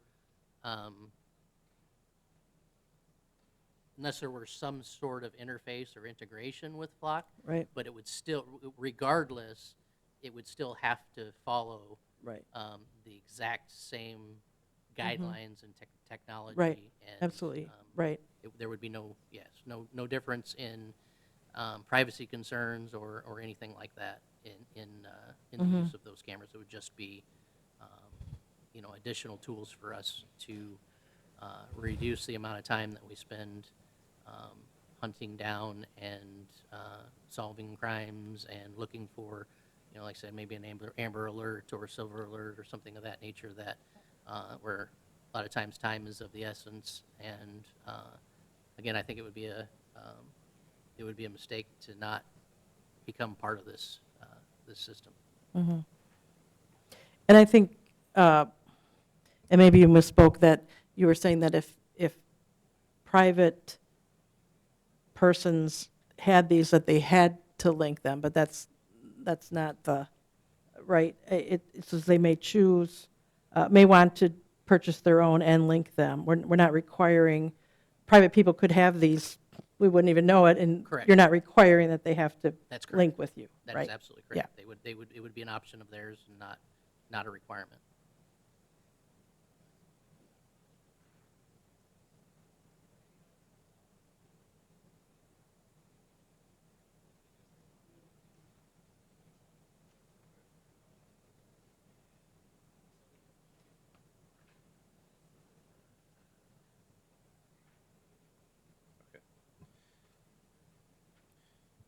Yeah, to me, it's not necessarily about Flock or the police department or the access. I think this issue in particular just gives light to perhaps all the surveillance that is happening all the time. For example, Ring having an agreement with multiple agencies to share information, and people putting those on their house, and as you mentioned, other surveillance systems. So really, the conversation steers towards that, but really for us, we have to look at, if we're gonna use Flock cameras, what the policy will be around it. And so I think the council as a whole has to take a look at that and this will be the policy, whether it's pulled out at council or whenever it's brought, there will be a policy that will have to be in place when we decide if or not we're going to use the flock camera systems.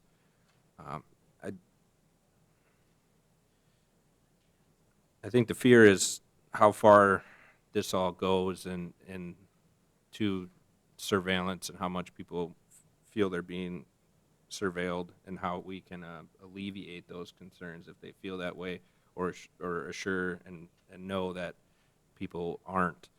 But again, when I read through this, it does sound like an investigation would need to be started on a particular vehicle. Then that vehicle would be added to the hit list, and then those people would be not only registered by the Wisconsin Rapids Police Department flock camera systems, but part of a whole network that ranges much larger than our city that they're being subject to all the time, and not something a city government can tackle. But I think people have to decide, and the council has to decide if that's something we're comfortable becoming part of, and if we are, then we need a policy. So I think it's important for everybody to really read through the policy and then decide if this is something we're looking forward to doing or not. And obviously Patrick has stated how he feels. Ryan, as the other committee member, would you like to share your thoughts? Yeah, I think Chief has put some of my concerns to rest here with this system. I mean, the networking capability, and, I picture, the first Amber Alert or the first Silver Alert that, is solved that, this flock system would be responsible for, in my mind, would pay for the system. I mean, technology is inevitable. Surveillance is everywhere. This is a system that is specifically looking for a thing, right? It's not collecting data or infringing on privacy. So I'm comfortable with this policy, and I would move to send it to council for approval.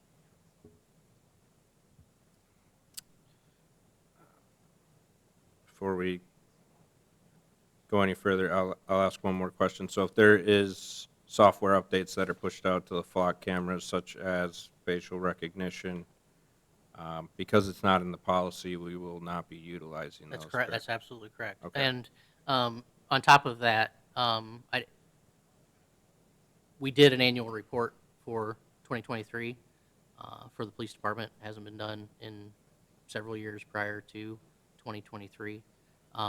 And we will include all data or all usage of the flock camera system in our future annual reports, so that all of that is out there for the council and the citizens of Wisconsin Rapids to see.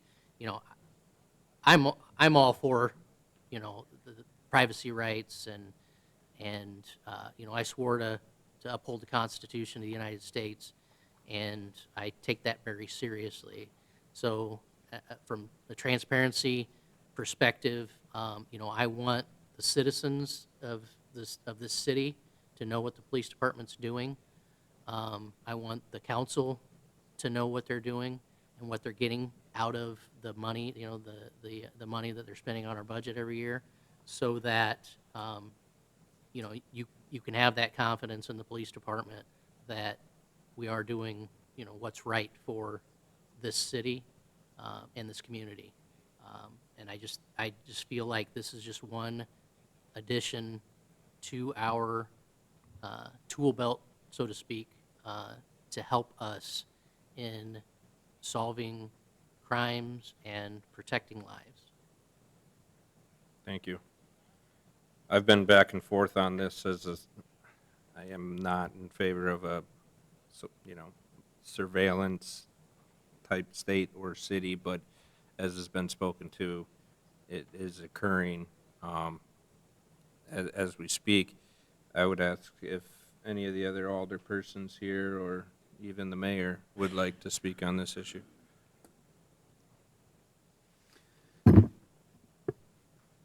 For me, it is, like a crisis of conscience. Just right before I got in here, I got a call from my son. He bought a car. It was to get some work. He was going to do the work on it, resell it kind of thing. And it was behind closed gates, and they showed up today, and it's completely destroyed by bricks and concrete. Somebody is just chucking them over for hours and hours. The car's destroyed. So he just lost out on $18,000 probably.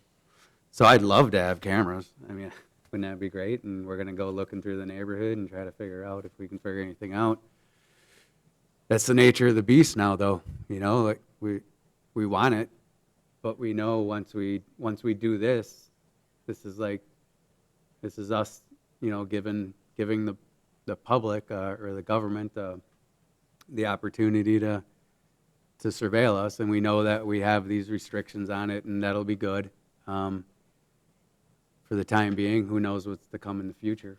Like who's in charge of the flock company now? Who's going to be in charge of it later? We're opening up a door, but if we don't open up the door, then if a child does go missing or something bad does happen and we could have had it, then what do we open ourselves up to then?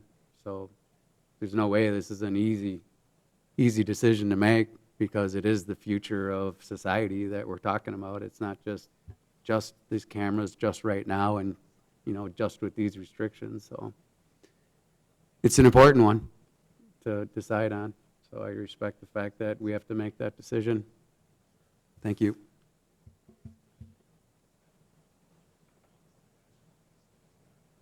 Okay, thank you, Mr. Chairman. Well, I think this is a great program to go with. I think we've all read all the examples in this literature here of where it has helped a lot of communities. And in our area, not too long ago, one of the county squad cars had one, and the Marshfield was chasing a vehicle, and they got the vehicle number, and eventually they caught the person. So whatever the cost is, I'm behind you 100% on this.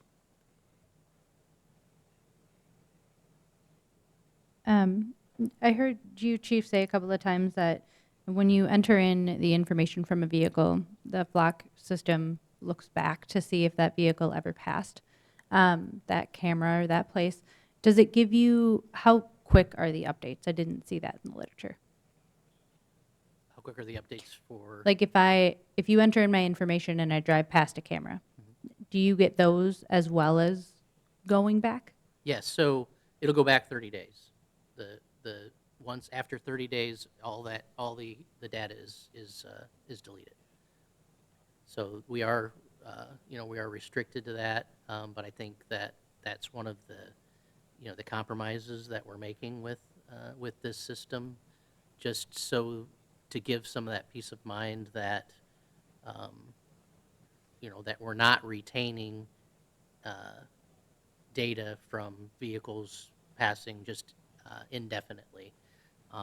And the only information that we're getting back, and this, go to your point about other cameras, we could obtain the data from another camera and get all of that information and have an individual, document every single license plate, every single vehicle, all that goes by, whereas with the flock system, the only return that we're getting is based on our search. We're not looking at every video. We're not looking at every vehicle that goes by. We're only getting data from specifically that matches the criteria from what we're searching for. So I think in that regard, your concerns for the surveillance are actually it's better with this system than it is with any other type of closed circuit or other surveillance type system. And there's been a lot of safeguards to put in place to prevent it from being you know, what your worst fears are.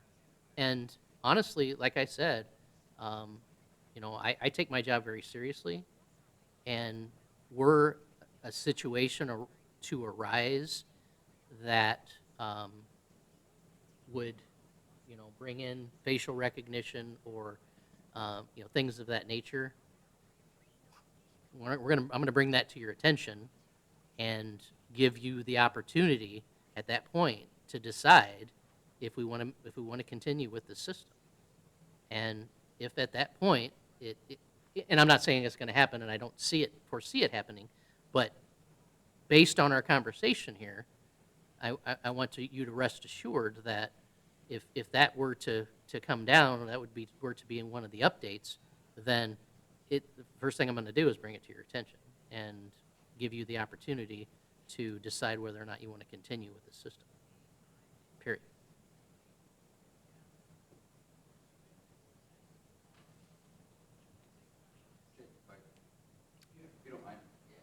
I'll recognize Mr.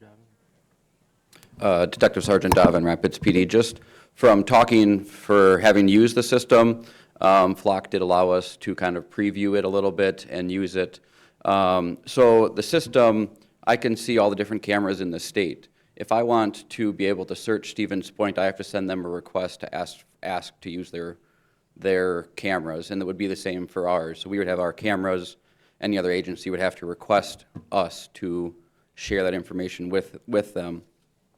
In the time that we have used it, there was one case, a group from Georgia came up and they were doing check frauds at local banks.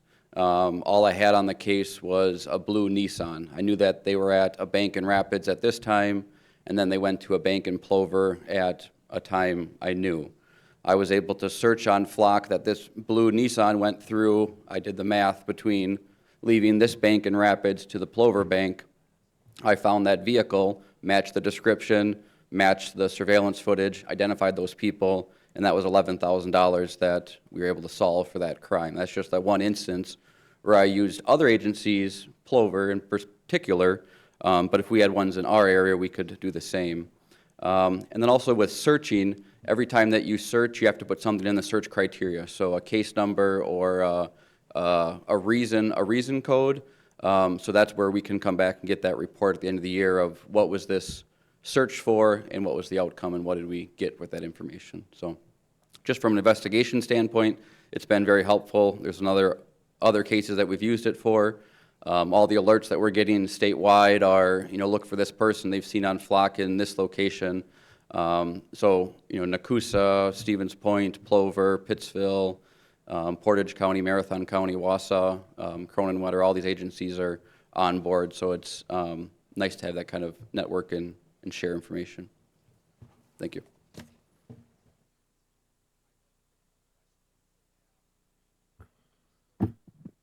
Any other discussion? Well, thank you, Chief, Detective Dobbin, everyone here for having this discussion this evening. I take comfort in the part of this that if it is getting abused, we as elected officials, or the chief could do it himself, can take the Flock cameras down, or if we feel uncomfortable with it, in any reason we feel, we can go back on this. So I'm going to second Mr. Austin's motion to approve the police department's automated license plate reader policy. So with that, we have a motion by Austin, second by Catnaugh. All those in favor say aye. Aye. Aye. Those opposed? No. Motion passes 2 ayes, 1 nay.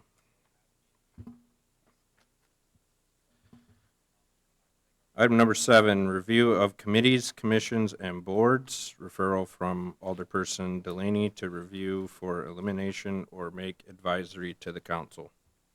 Patrick? Okay, actually, this came in as 2 separate referrals, as you see in your packet. The first one is to review the need for various commissions and committees. The second one is that all commissions and committees were allowed by state laws should be advisory to the Common Council. In my time here, I've seen where the council has opportunity to make changes, and instead of making those changes, it always gets sent back to the commission because the council, previous councils have obligated their, I don't know, really not obligated is the right word, but they have given the authority to the commissions to basically do their job. The council is elected and has the authority. Legally, they have the authority over these commissions and committees, but we've given that authority away, and I think that that should come back to the council. So.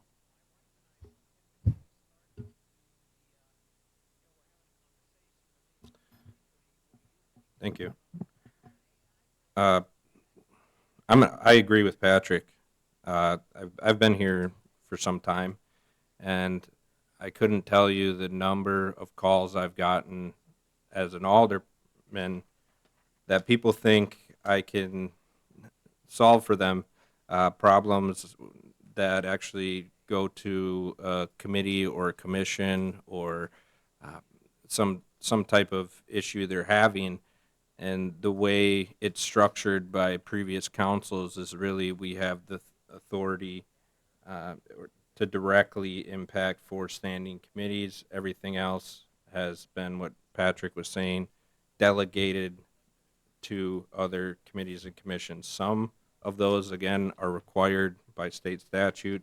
Others are not. And I don't even believe the residents, when they vote, know that they're voting for an alderperson or a mayor who does not have the authority over these city-owned entities, and that those are often delegated off to committees and commissions that, yes, they go through appointment, but if they were to make a decision that the elected officials here didn't agree with, we can't undo. I think this is a necessary step for residents' voices to get heard and for us to govern the city. So again, some are required by state statute, others aren't, and those that aren't, I think we need to have the ability to make them advisory. In regards to elimination of some, I assumed that that referral was in regards to the ones that never meet and are standing on the books. I think we should review all of the commissions and committees and see if what we currently have in place is better serving the commission or committee or better serving the public of Wisconsin Rapids and the citizens and residents that live here. Do you have specifics? Because there's a lot of committees and commissions. So if you could be more direct and exactly. So when I had first, this was I don't know, 6 months ago, I had talked with Sue about the different commissions and committees and what's allowable. She sent me a list from a few years ago, and I just had a couple questions for her on it. On it, there was Industrial Development Commission, the ADA Advisory Committee, and the Hazmat Committee, which was changed to Special Operations Committee. Have those all been disbanded and are no longer? Right, I think throughout 2021, I think there were ordinances that eliminated those committees. I don't think any of them had met in some time, so that was the reason for that. That was, I want to say it in 2021 or 2022. That was done by the council, obviously, changing Chapter 2 to eliminate those. Yeah, what I sent out to you a few weeks ago was I quickly went through it and took out the ones that you just mentioned in this newer one that I put in the packet. Another question I had in looking at, and I'm definitely not you, this is why I'm asking you the question. The planning commission, you have listed as it is statutorily required. Well, you have to have a planning commission, and I'm not saying that the planning commission, well, actually for that one, I'm not saying the planning commission could not be, actually, I think the planning, is Kyle here? Thought he was here. Oh, okay. I'm thinking the planning commission is statutory. There's a couple of them that, like the Board of Public Works. We don't have a Board of Public Works, but we have a Public Works Committee, which does the duties of the Board of Public Works. So you have to have a Board of Public Works, or you're allowed to have, somebody that does that work. I'm trying to think of if you could have a planning commission that is, I think the planning commission is pretty much set, that is statutory in terms of how that group works, but I know I put yes on here, but now I'm kind of second guessing myself, but that's one I'd have to look at more closely. I would add that the planning commission is one of those that is currently somewhat advisory to the council. Right. So we are able to Yep. take their meeting agenda items and pull them out and change decisions that have been made there. I think what the discussion is around is those that we can't. Actually, it was the planning commission is one of the big reasons. There was a sign that, I don't know how long, I know you've been here, a sign request that ended up coming to council from the planning commission. We had to send it back to the planning commission, then it came back to the council, and then it was held up by one person, and in the end, if they didn't get their way, the sign was never going to happen, which was being donated to a local school. So I think in those instances, it should be the council that has that authority. Right now, it's not, so let's. Well, but in that instance, the ordinance did not allow that type of a sign, and that's what the planning commission was saying. And then, but the only way to get around it is for you to actually change the ordinance to allow that sign, or it may have been a variance. I think it was that you changed the ordinance because it was something about the setbacks, I think. So that was the issue with that. But in the end, it's my understanding that otherwise that wouldn't have been. I mean, generally sign permits are approved by Kyle, so they don't generally even go to planning. I'm not even sure how that originated at planning, other than maybe it was a request to change the ordinance. But for the most part, I think there's very limited situations where planning has final approval on something, and I think some maps and plats are that. Trying to think of anything else that there might be a few things that they have a decision on, but those items could be appealed to council. But I'd have to look further into each one of those instances. But I would say 95% of the things are advisory to council from planning. Okay, and so there's other ones, such as I think that the council should be more informed and kept up to date onto what is happening, such as with the wastewater commission. I think that would be a good one. A few years ago, there was a big article out in the Daily Tribune about the waterworks and lighting being reprimanded by the PSC. And at the time I wasn't on council, but I thought, boy, the council doesn't know what they're doing. Since becoming part of the council, I realized that I was right.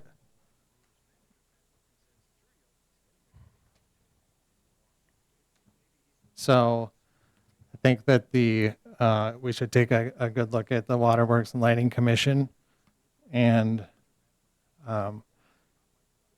either have that brought in-house. On here, it says that it could be run by the Public Works Department, or it could be also run by the council.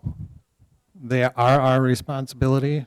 We have responsibility legally over their budget, and we control them through ordinances.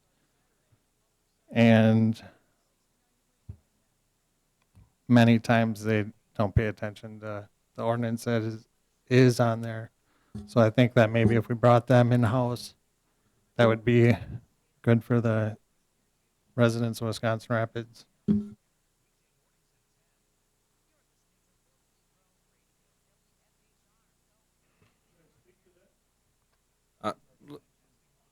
Okay, is there anyone, Ryan, you're on the committee, okay, yeah, go ahead, sir.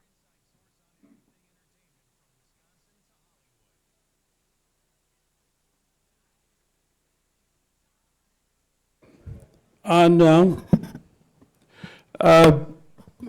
think it's the reason for having a waterworks and lighting commission, if you will, is that it's being operated as a business.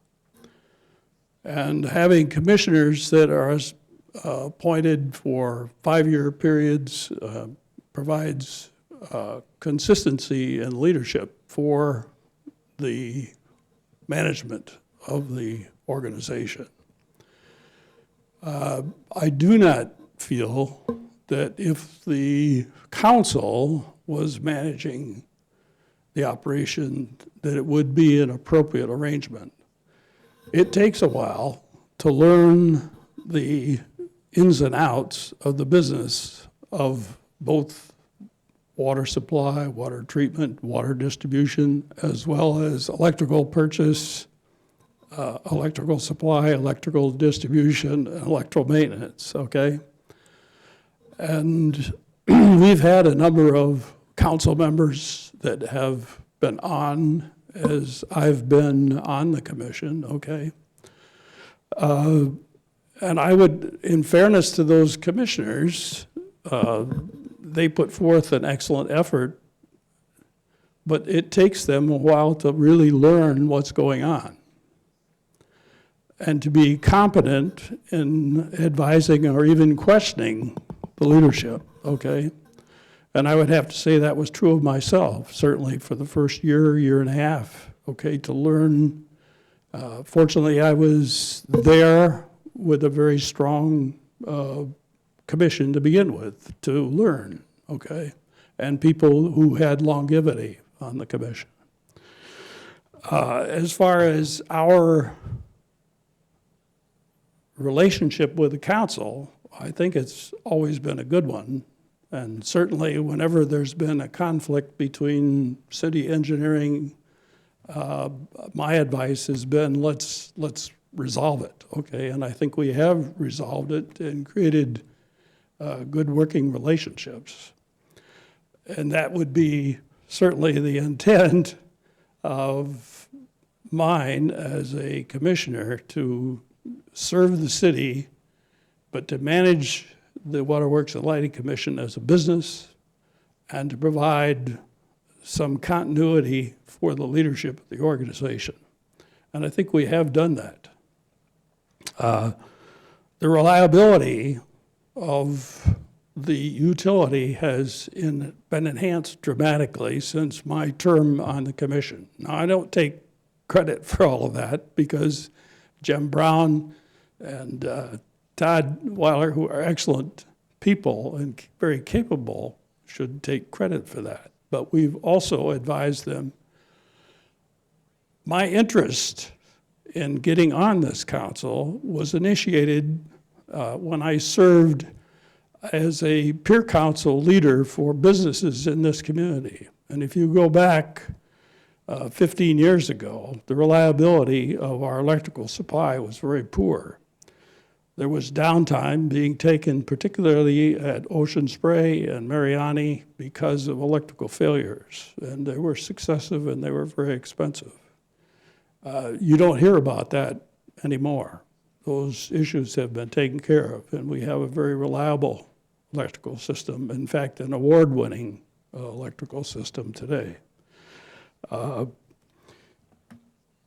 If the council wants more information or would like to be more involved in some of the decisions, we certainly can facilitate that. And I think we've offered to facilitate that. In fact, I know that I did during the budget hearing here, okay? But I don't think it can be appropriately managed by the council because of the lack of continuity. I would also say that the model for the size of utility that we have here in this city is 70 to 80% in the state to have a commission that oversees the utility. And we can provide data on that if you're interested as to how each one is managed.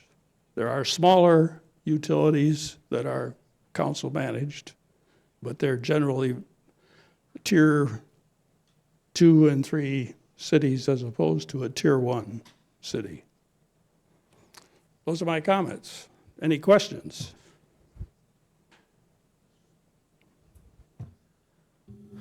So in order to sit on the commission, do you get paid by Waterworks and Lighting to be on the commission? I do. And how much is that? $1,800 a year. 1,800. And how many meetings do you have every year? I don't think I've counted them. We meet every month, and then we meet for capital budget. We meet for human resource budget. We typically will meet additional times for audit. We will typically have meetings to tour facilities, to review changes that have been made.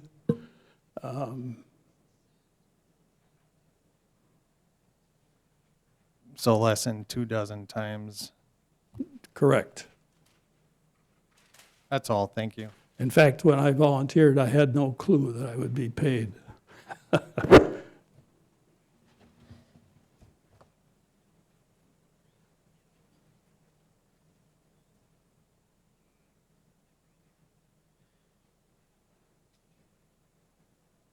Matt? Thank you.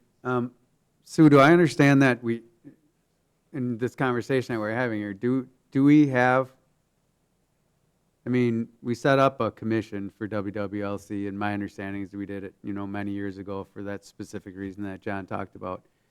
But in the end, we still have authority over the commission or over WWLC. I mean, it's still our entity.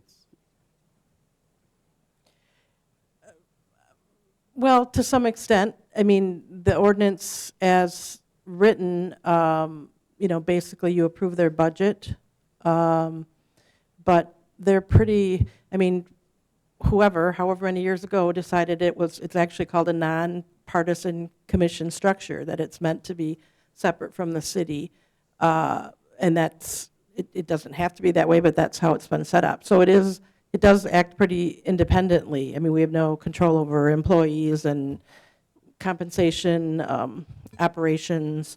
It's really just budgetary. There is some language, about under the direction and control of the council, and I guess I always tell people when they ask me about it that you probably could assert some more if you wanted to in different areas by policies or ordinances, but that's really not, kind of in keeping with really your choice to have it be a nonpartisan commission that oversees it. So, I mean, I think every once in a while, as Mr. Bergen said, we kind of maybe butt heads, but it all gets worked out. No one asserts that. No one says from the city, well, we're going to pass a policy, an ordinance that now makes you do this, and they don't say, well, we're independent, leave us alone. I mean, I think things kind of get worked out, and I think it's worked well. But if you wanted, it's certainly your prerogative to have it be something different than it is, and it would require an ordinance change. So, approving the budget, you're really just looking at their big number of what it is that they're spending. It's probably, you don't really, aren't getting into, well, you need to move this here, or, what about your revenues here? It's just you're approving the budget, and they're really supposed to kind of be within that budget, which I'm sure they are. But, it's really your philosophy on how they should be managed. And right now, it's kind of hands-off. And so that's how it's worked. You could certainly assert more control or have a different way to manage them. It could just be a city department. It could be a committee. It could be, commissioners that are just making an advisory recommendation to you, to the council on everything. It, kind of runs the gamut. But it is fairly common to have it be the nonpartisan, way that you have it right now. I don't know if I said anything kind of inconsistent with, I mean. One additional comment, and that is, what I've tried to do as we brought commissioners on is to go out and seek people with competency in the area. Personally, because of my experience at the paper mill, I've overseen water treatment. I know what a Ranny well is. I've actually operated them for years. I understand power distribution, power generation. I've had that experience. So we've also tried to bring people on the commission that have that capability. And we're looking right now for a candidate. We've got a couple. I had a really good possibility and found out he lives outside the city. So we'll continue to look for that type of competency so that we can really be advisors to the commission. And I think that's difficult to get elected people that have the same competencies, that are going to be able to totally oversee the operation. Thank you. Jeff, you've been kind of quiet. Jeff is our council representative right now, and I know that Jeff, he studies diligently, but it's taken him some time to get up to speed. Am I being fair, Jeff? You're being fair. There is definitely a learning curve to this. I've been on for 2 years. I've got a rudimentary understanding of what goes on, but I ask a lot of questions, and I'm curious by nature. I know with my experience on the commission and my 1 month as an alderman, if I was a new alderman with no experience with the Waterworks and Lighting Commission, I would be in the dark. I would be asking a lot of questions. I would be relying on people like John and the commission for their expertise. What's what? How does it work? Why are we doing this? And these guys are doing an excellent job, in my opinion. One of an old adages I have is, if it's not broke, don't fix it. It's working well. It doesn't seem to be a headache, as far as I can see, for the council. The budget is always a conversation, but there's a lot to be said for not having to fix something that's not broke, in my opinion. But there is a definite learning curve. I feel new city councilmen getting elected, it's going to take them a while to get up to speed. That's about all I got to say. Thank you. I'm just going to wrangle this back in a bit because it's become all about water and light, and that's not the referral. We're talking all committees, commissions, and boards. Certainly, they are one of them. There is also 14 listed on the council agendas that we just approved their minutes, and there's 18 pages, about 1.5 per page. So I just wanted to set that back because we're going down, we're just talking about one.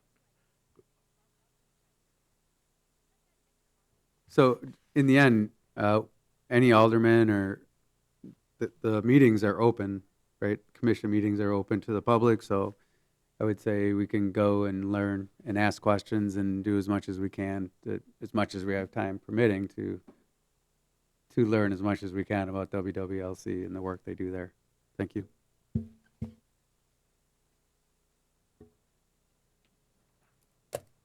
I'll round back on all committees, commissions, and boards that are not required by statute. I'm certainly not in favor of disbanding any of them and taking power to the council. I mean, where I stand is making them advisory to the council.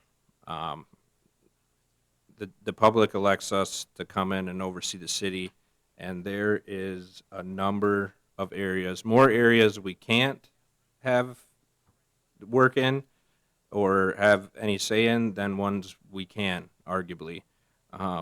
So I think there's good people on these boards, committees, and commissions. WWLC is certainly one of them.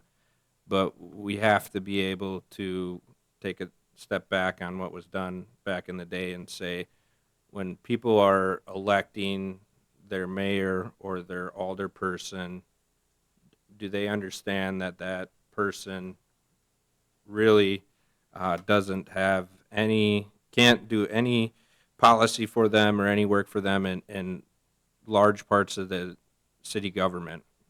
And I don't think they understand that. I don't think even aldermen, alderpersons who come on council understand that when they get here, that really you can rubber stamp some of this and that's your only say.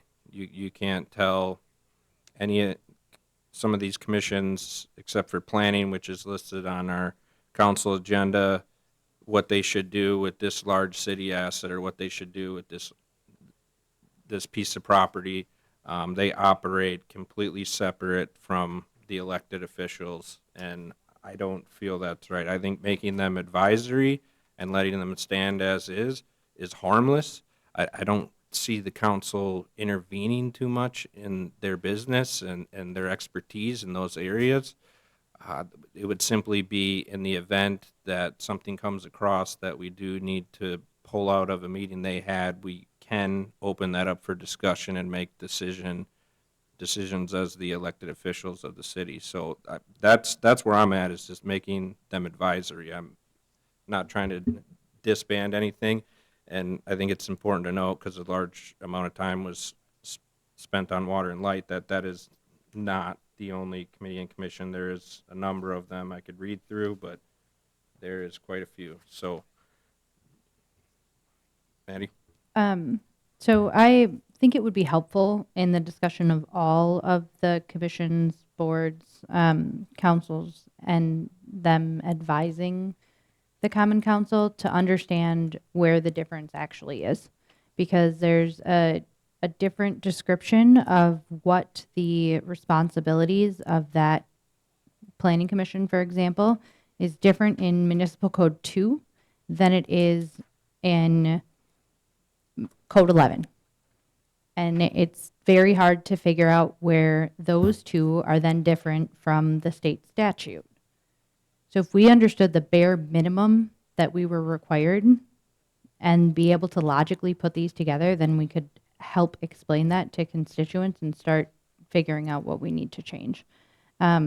Also, as I'm new here, I have not seen anything in any of the documents that I was given that said we have to take something that is given to us from Planning Commission. If we don't like it, send it back. I feel like that is a relic that we've just gotten into the habit of doing, that we don't have to. And I haven't seen it written anywhere except for that those are recommendations to the council, which then implies that we can not take the recommendation.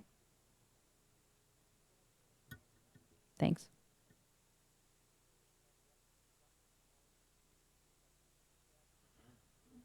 I think we need to narrow down which committees or commissions we're really speaking to here. We're kind of circling the drain. You know, I mean, with waterworks and light, the argument has been made, and I tend to agree with the argument that we want educated folks in that department, not necessarily a revolving door of alderpersons. I mean, it could be as a one-term deal with some of these alderpersons, and you know, you're constantly dealing with turnover, and I can understand the hardship that could create.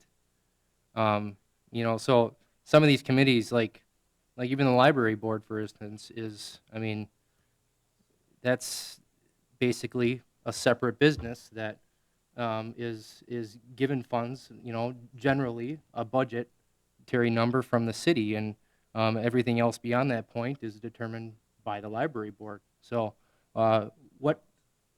That one's required by state statute. Yep. So we're looking at everything here. What we should be looking at is what we can actually take action on, in my opinion, and that's what I would like to see. So my intent was to have, the first referral was just to have the discussion, to review the list that Sue had provided, and then decide on what would be best. It doesn't have to be decided tonight. I didn't have any plans on that at all.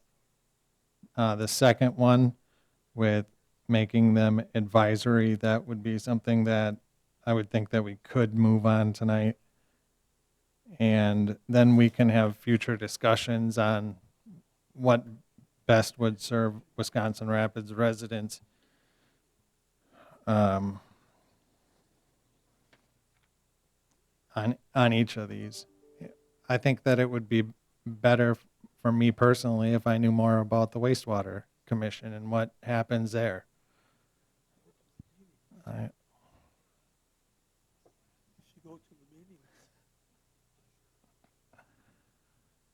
Thanks, Dennis. So that's where we're at on this. That was my plan and my intention on this.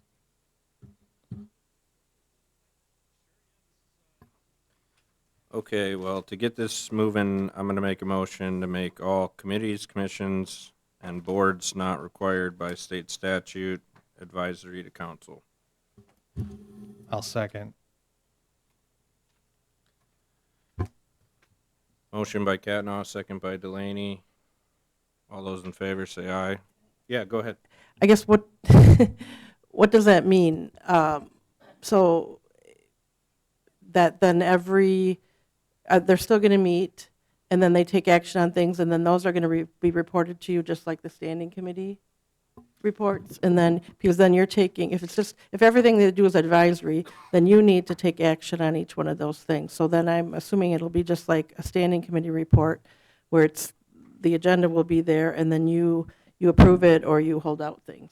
Is that what you mean? The way it's read on common council meetings for years is an item in itself that says reports of other committees, commissions, boards, and department Right, reports. and that's because they have final authority now, and so you can't do anything about it. But now if you're making them advisory, that's just like finance, that's just like public works, that's just like HR, it's advisory to the council. So then that means that the actions are your actions then, right? They're not taking final action, you are.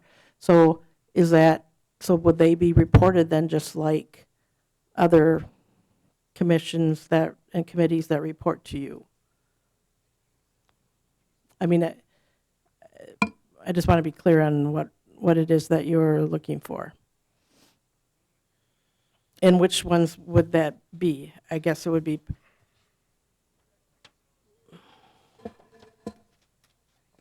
all the ones not Okay. required by state statute. so. But if we're talking public about finance, how it needs to legislative, report board and review, show up residue, and ethics, housing, library, police. So Park and Rec, possibly planning, not redevelopment authority, wastewater, waterworks, and lighting. I mean, obviously, these are going to require ordinance changes, so, I mean, if you're including water and light, that'll be a huge change. So I just want some direction. I don't know if this is all going to be reported to council on Tuesday, that then this is going to have to be done by then, or we, guess I just want some direction on what I should would, bring on Tuesday. I would take the committee's decision and hold it out at council for a meeting referred to another legislative meeting. Okay. Essentially. I just want to give some direction and then time in between where we can review which ones we're exactly looking to become advisory, and it might not be that many of them, but I think it's a long-standing discussion that we need to narrow down and figure out where we want to go with it.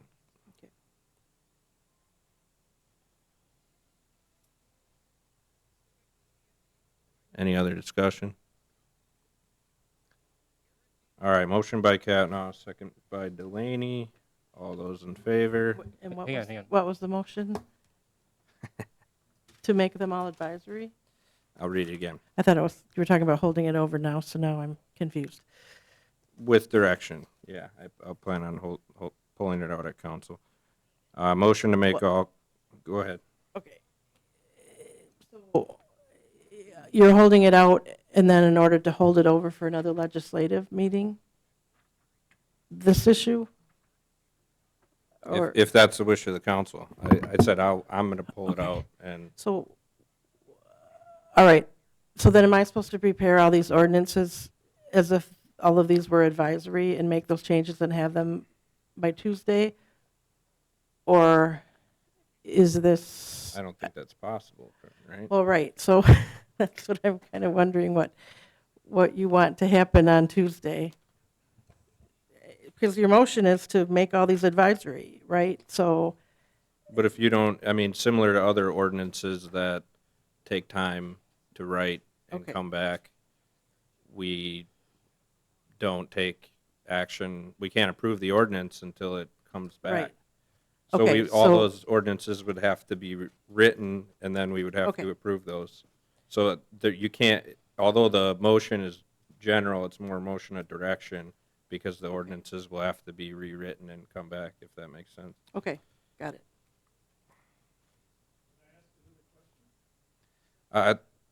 At this time, we're gonna take a vote and move forward here. Well, this will be at common council.